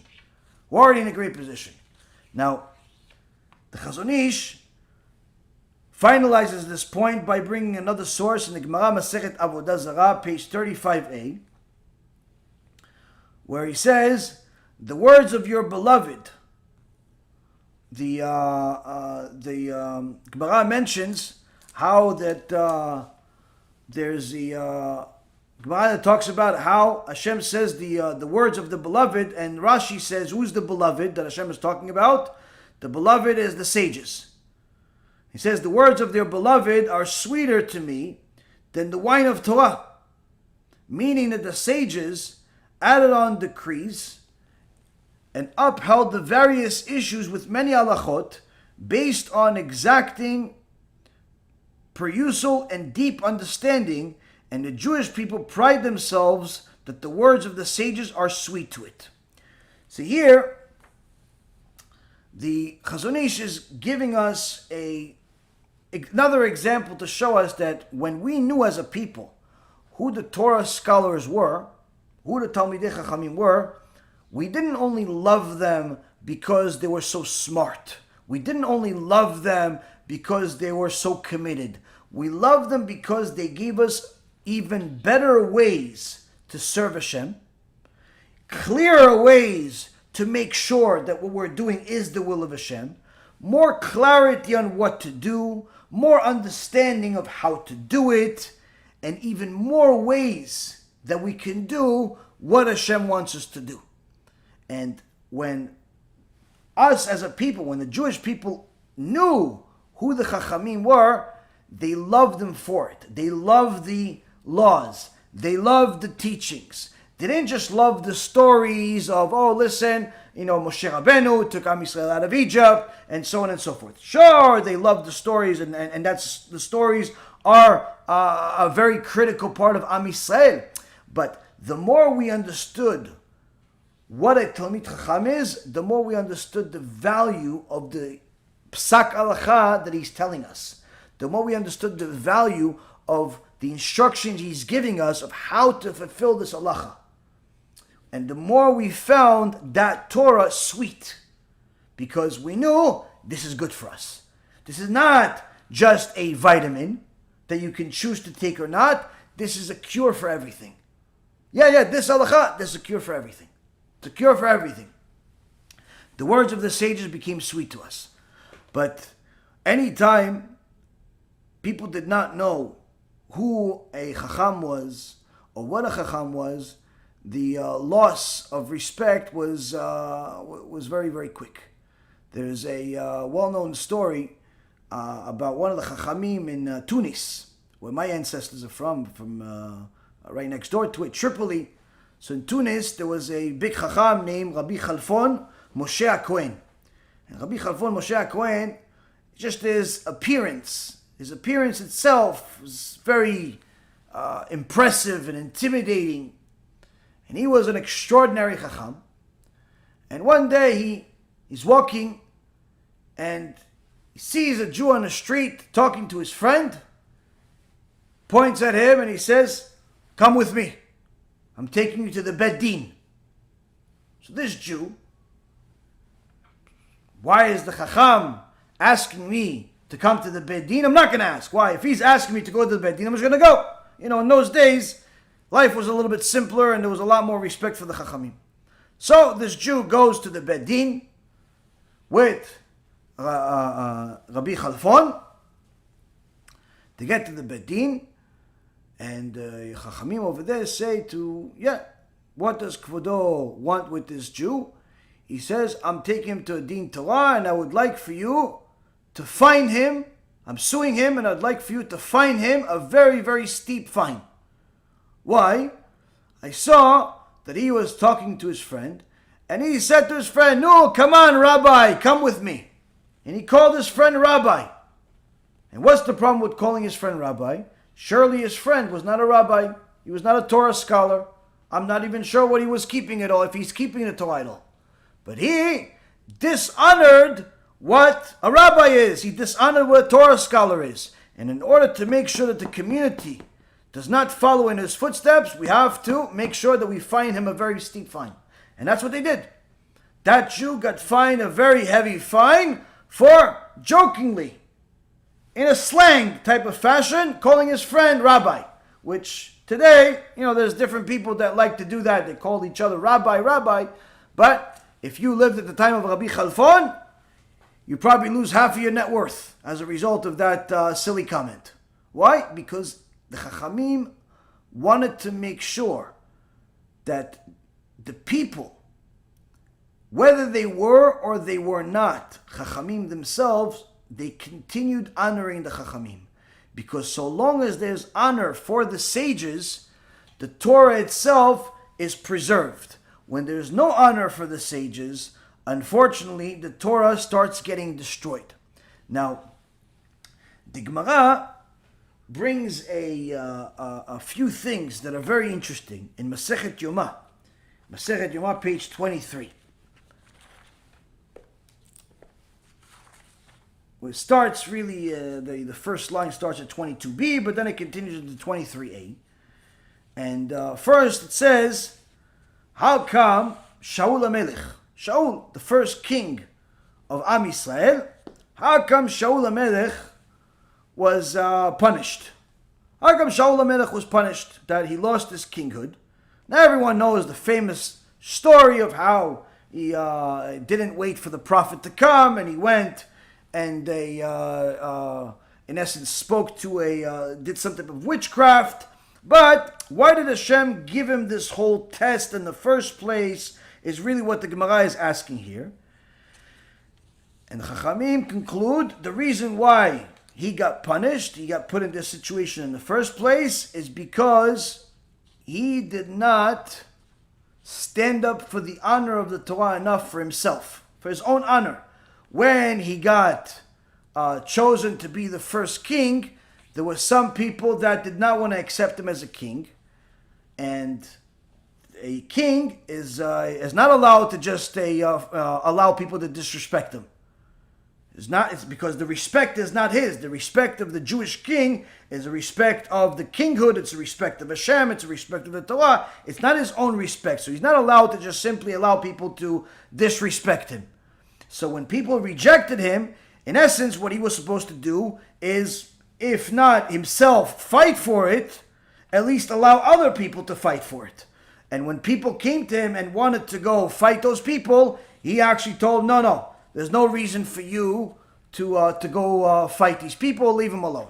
So here the Gemara says this was in essence two ways that Shaul HaMelech, King Saul, forsook his the honor, his own honor, renounced his own honor. And from there the Gemara says, just like there's the honor of the king, there's the honor of the Talmid Chacham. Who is the Talmid Chacham, the Gemara says? So it says Rabbi Yochanan in the name of Rabbi Shimon ben Yotzadak, says, Kol Talmid Chacham, any Torah scholar, she'eno nokem venoter kenachash, eno Talmid Chacham. Any Torah scholar who does not take revenge or bear a grudge like a snake is not a true Torah scholar. So here this is a very interesting and initially confusing Gemara teaching. They're not saying this as an opinion. This is what it is. They're saying that if you're a Talmid Chacham, you have to be one that takes revenge. And if somebody goes against you and you don't take revenge, but not just any revenge, but the revenge of a snake, you're not even a Talmid Chacham. You're not considered a Talmid Chacham. So first of all, why a snake? Why not revenge of an eagle? Why not a revenge of somebody else? Why a snake? So of course everything that the sages say has to have a source in the Torah. Chachamim say the revenge of a snake is mentioned in the Torah. In Sefer Bereshit, in Genesis, where HaKadosh Baruch Hu says that the man has a punishment, the woman has a punishment, the snake has a punishment. And one of the things is that the man is going to crush the head of the heel is going to go on the snake. And the snake is going to be the enemy, permanent enemy of man. So in essence, there is like the constant revenge that the snake is taking against man and vice versa. So what this here is teaching us is that the revenge of a Talmid Chacham is not revenge that is typical, but rather it's revenge that doesn't go away. It doesn't go away until things are settled. But then the Gemara says, wait a minute, isn't it written in the book of Leviticus, in the Torah, chapter 19, verse 18, Lo tikom velo titol, that you shall not take revenge and you shall not bear a grudge? So how could it be that Rabbi Shimon ben Yotzadak is requiring us to act in a manner that's against the Torah. He's telling us that Talmid Chacham has to take revenge, and if not, he's not a true Talmid Chacham. But we have a pasuk that says otherwise. We have a pasuk that you're not allowed to even. How could it be? So the Gemara elaborates, says the prohibition that's mentioned in the Torah. Of course, if you read it literally and you apply it to everyone, surely it looks like the sages are teaching you wrong. But obviously, the sages didn't toil their whole lives in order to teach you something wrong. So what does it really mean? So the prohibition that's mentioned in the Torah is only written when it comes to monetary matters. It's only referring to monetary matters where a person is not allowed to take revenge when it comes to money. What's the example it gives? Says if, let's say, for example, somebody comes to you and says, can I, or you come to somebody and say to him, can I borrow a hammer? And the person has a hammer. Right? You say you're in his garage, you see the hammer is hanging on the wall. You say, can I borrow that hammer? I need to do something. And he says to you, no. No. Okay. No. Next day, he comes to you and says, listen, can I borrow a screwdriver? And you have a screwdriver. Now, if you say to him, no, you didn't give me one, I'm not giving you one, that's a problem. You just violated the Torah. Did he violate the Torah by not lending it to you? No, he didn't violate the Torah. He's not obligated to give it to you. It's not nice, but he's not obligated to give it to you.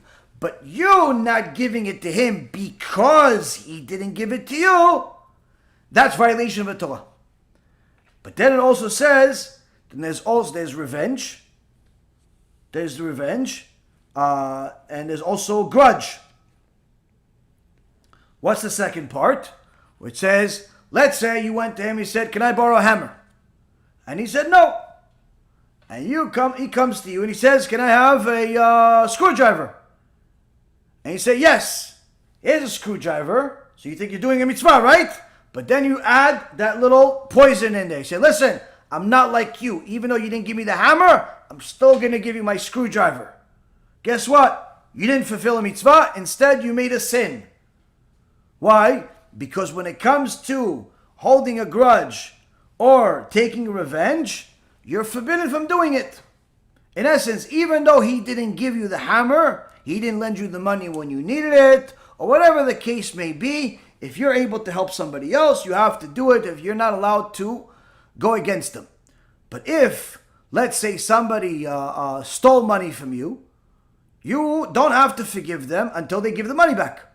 So you can hold a grudge against them, according to the law, as long as they have not returned what they took from you. But here, when it comes to the Talmid Chacham, it's not referring to monetary matters.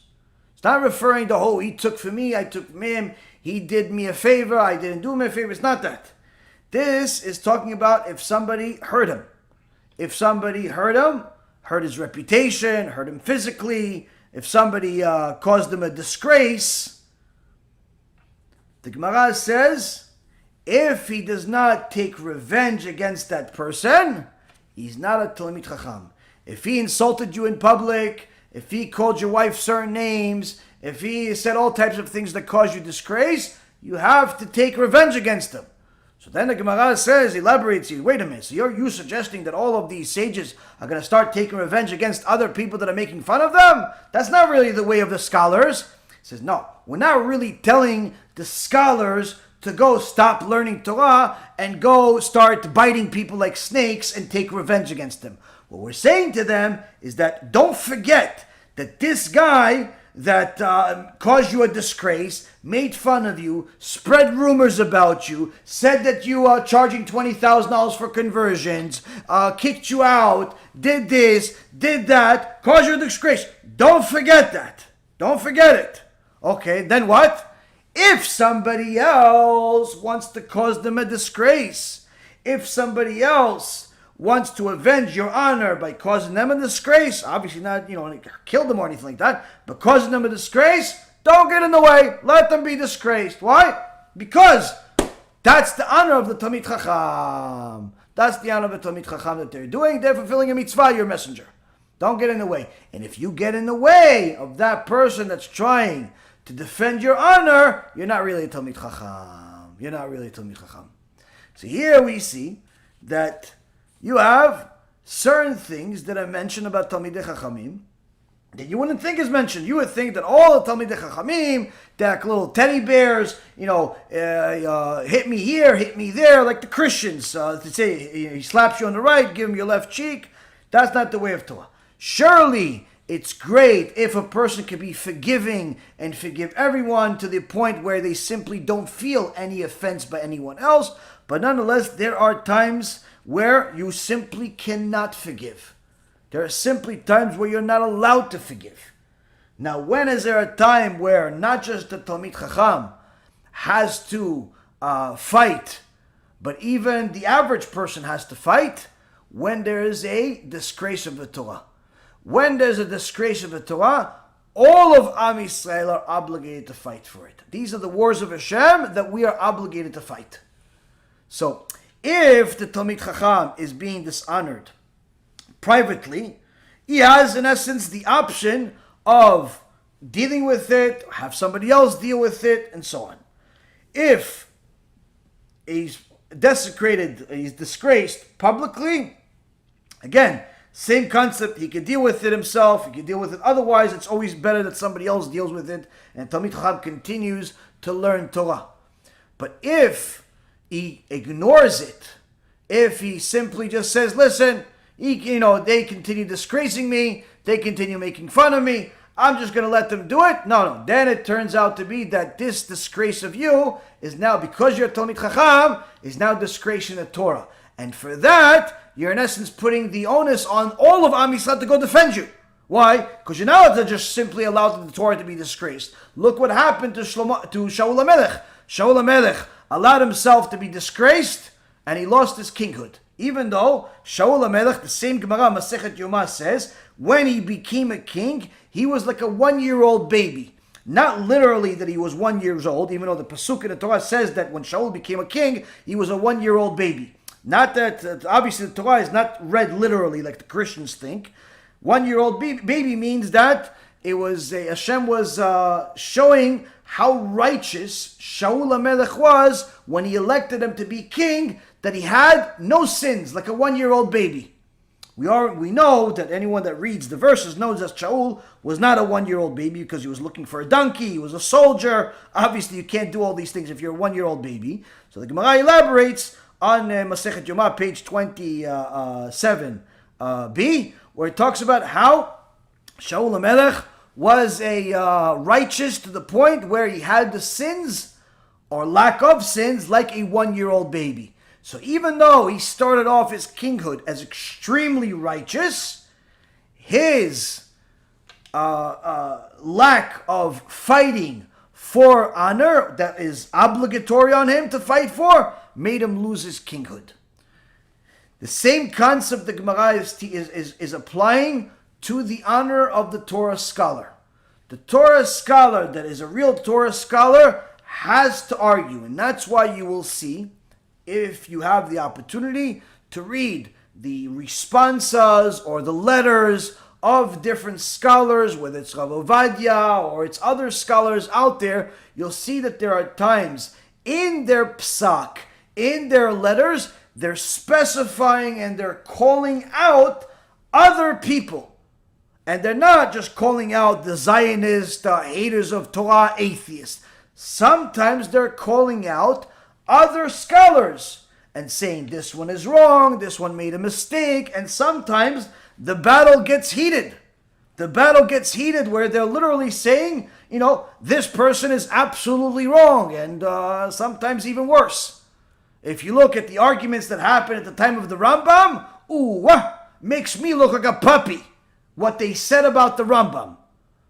And we're not talking about heretics saying about the Rambam. We're talking about Gdolei Olam, giants, Gdolei Ador, that didn't really agree with the Rambam, called him a heretic, called him the worst things in the world.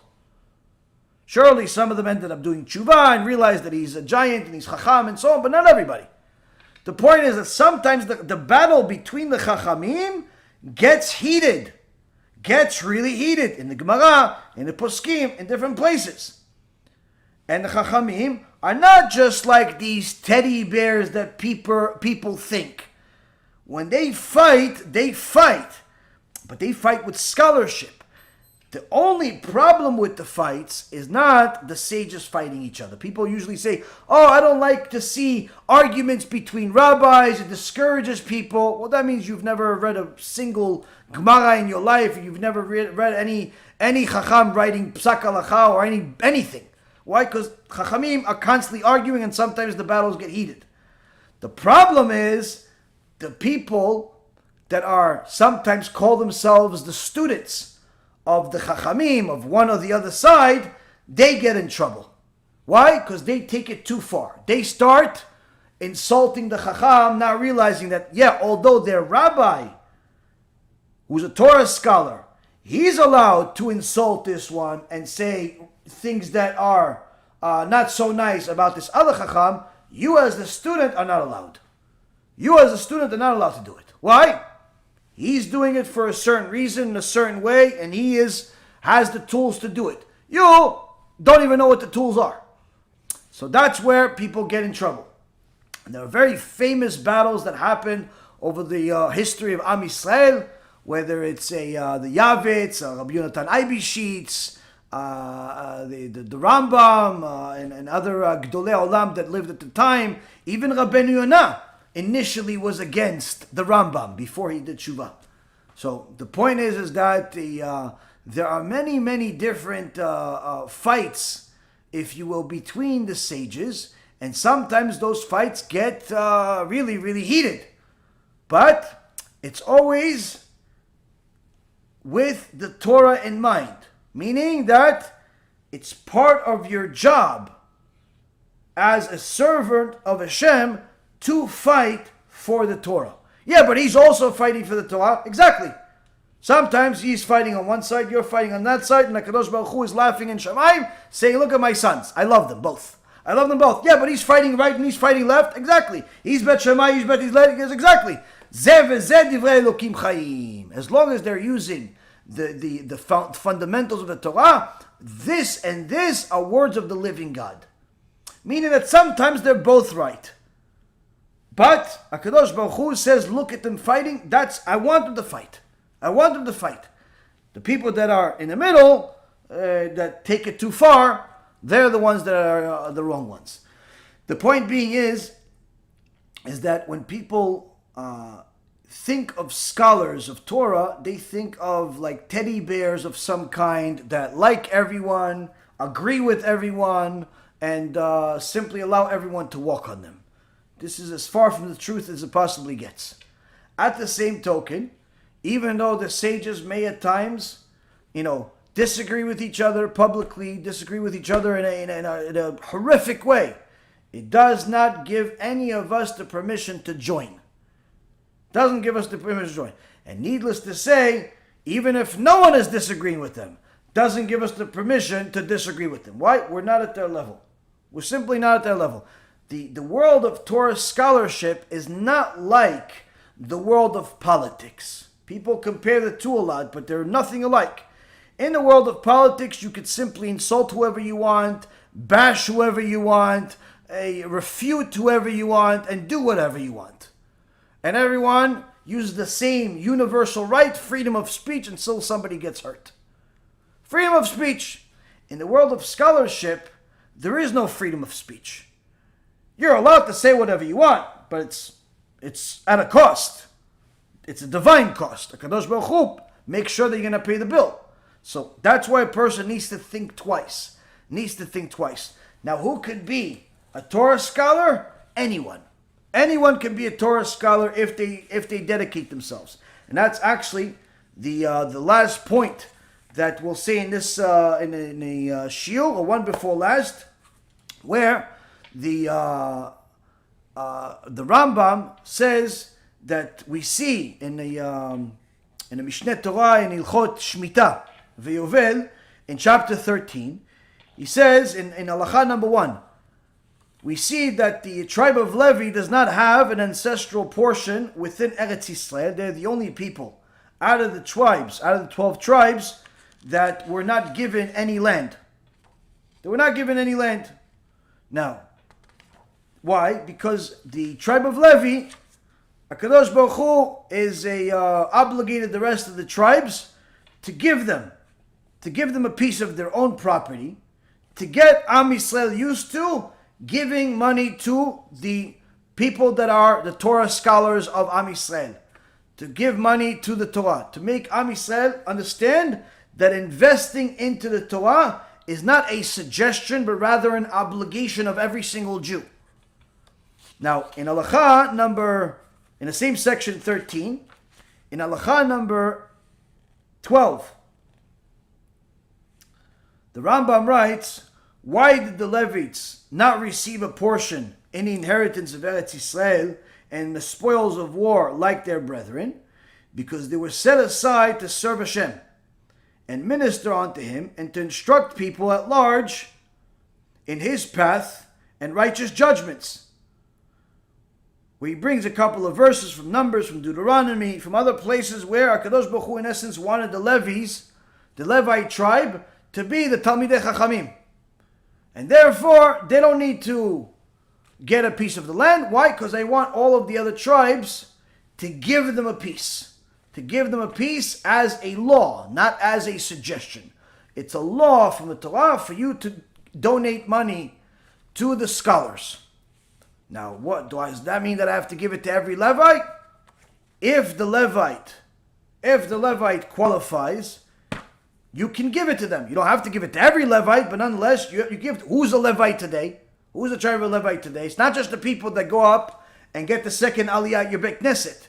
Who is the real Levites? The Rambam says it's not just the tribe of Levi that's the Levite, but rather any one of the inhabitants of the world whose spirit generously motivates him and he understands with his wisdom to set himself aside and stand before God to serve Him and minister to Him, and to know God, proceeding justly as God made him, removing from his neck the yoke of the many reckonings which people seek. He is sanctified as Holy of Holies. God will be his portion and heritage forever, and will provide what is sufficient for him in this world, like He provides for the priests and the Levites. And thus King David declared in Psalms chapter 16 verse 5, God is the lot of my portion, you are my cup, you support my lot. In essence, what the Rambam is paskening here is that the Levites today are the Torah scholars. The Levites today are the Torah scholars, which anybody can become.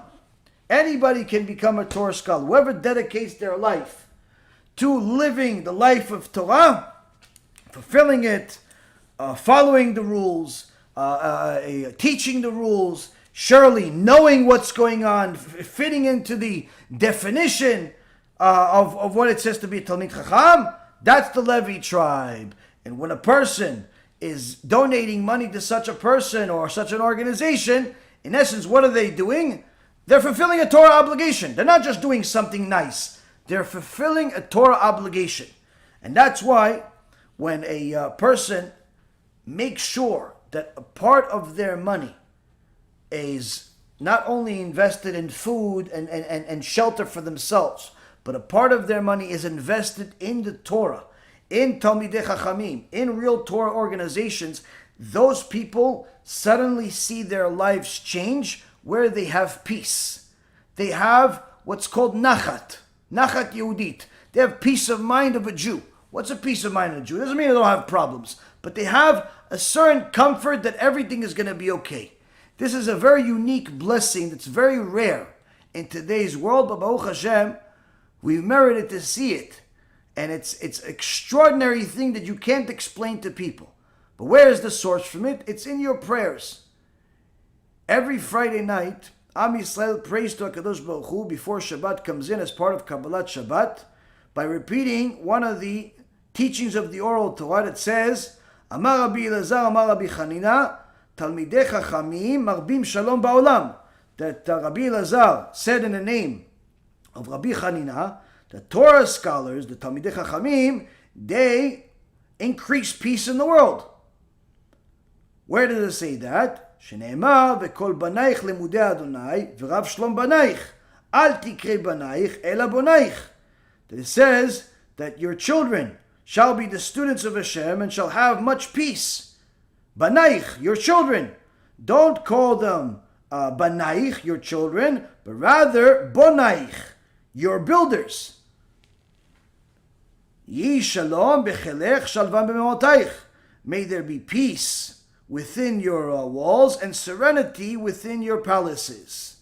So here we see that these Talmidei Chachamim, because they extrapolate everything from the Torah in order for us to have clarity of what we need and what we don't need, what's allowed, what's not allowed, what to do, what not to do, these Talmidei Chachamim bring peace to those that appreciate it, to those that follow it. And therefore, the Torah calls them not just the scholars, but rather the builders of the communities, the builders of peace, the builders of the nachat that Am Yisrael has. When people invest in the Torah, they see that they have a certain comfort that perhaps their friends, family, or other people that have as much or more money than them do not have. Why don't they have? It's not because they have less money or they have more money, but rather because you invest in Torah and they don't. Simple. Now, many times you'll see certain people make investments that are abrupt, out of nowhere. You know, she'll write a check for $1,000 and feel good about it. And she should feel good about it. He should feel good about it. Well, invested $1,000. That's good. Why? He said, listen, I just made $10,000. I paid musar. $1,000. Good. Mitzvah, right? Good job. Now, if you continue giving that 10%, you're building on that mitzvah and you'll continue having that feeling. The problem is that people don't do that. They do it once, they do it twice, and then they stop. And then they start going back to that lack of comfort or uncomfortable life that they had before they did that mitzvah. And they say, Rabbi, I don't understand. I donated $1,000. How come my life is not good? Well, wait. When you did what you were supposed to, you got what you were supposed to. You stopped doing what you were supposed to. And Hashem is in essence trying to get your attention by showing you something changed. What changed? You changed. You changed, and therefore the circumstances changed. That's why it's important for a person to make Torah an ongoing investment, not just a one-time thing. An ongoing investment, an ongoing a part of your life. When a person makes sure that Torah is an ongoing part of their life, it also reminds them to appreciate the Chachamim, to look for the Chachamim and what they say, to listen to them, and to not stray after their own desires and their own opinions and their own craziness. And that's what you see out there today, is that the people that stay close with the Chachamim, suddenly they don't have a problem donating. Suddenly they don't have a problem listening. Suddenly they don't have a problem that everybody else seems to have. Everybody else is confused. Everybody else is in turmoil. Everybody else is struggling. Everybody else is just losing their mind. But you see this one person, this one family, they're okay. Why? They made Torah a permanent fixture in their life, in their portfolio, in their mind, in their lifestyle, in their everything. And you didn't. Once you do what they do, eventually you'll have the blessing of HaShem that they do. That's why, if a person knew what's good for them, they simply will do whatever they could to glue themselves not just to learning Torah, but to learning from those that teach, from learning from those Torah scholars, the Gdolei Ador, the Rishon LeZion, the big sages of Am Yisrael. Just whatever you can do to read their books, to support them, to defend the honor of the Torah, to do whatever you can to be part of it.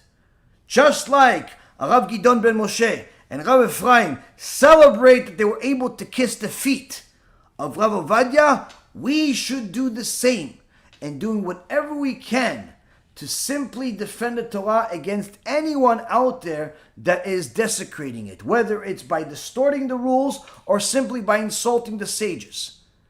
We should do whatever we can by staying away from those people. We don't have to necessarily argue with them, because usually it's a waste of time. By simply canceling them out, pressing block, not inviting them to our parties anymore, not inviting them to our house anymore, simply disconnecting from all those people. Why? We want a house of Torah, which means we want a house that respects the Torah and its sages. If you disrespect the Torah and its sages, simply, we don't want anything to do with you. We don't want anything to do with you. You can disrespect, you can do whatever you want, bury yourself if you want. Bury yourself if you want. I don't want to have any part of it.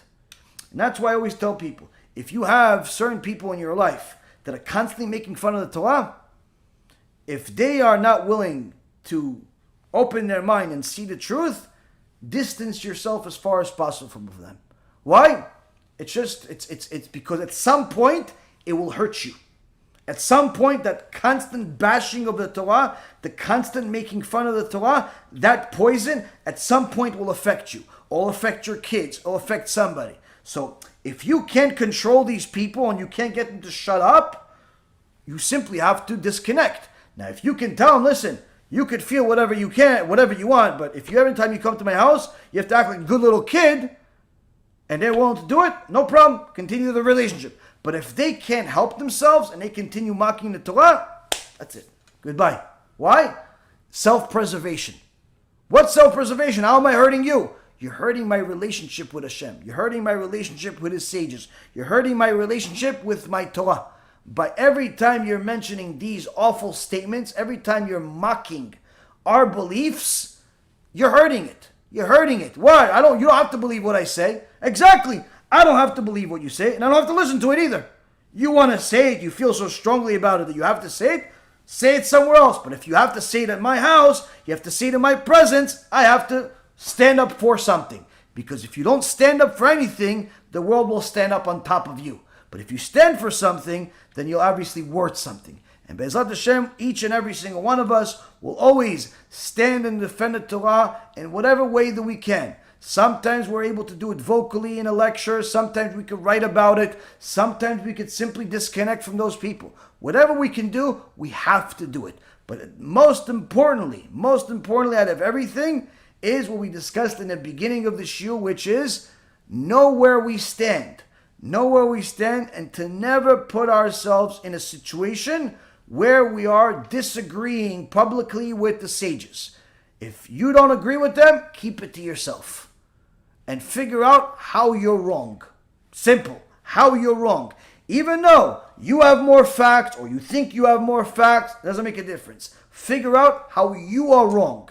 Because it's not possible for the Torah scholar, the Talmid Chacham, the messenger of HaShem to be wrong and you're right. It's never possible. They're always right. We are sometimes wrong. More often than not. The key is to understand how we're wrong, so that would make us right. BeEzrat HaShem will learn to be right by listening to those that are right. Baruch Adonai L'olam. Amen ve'amen.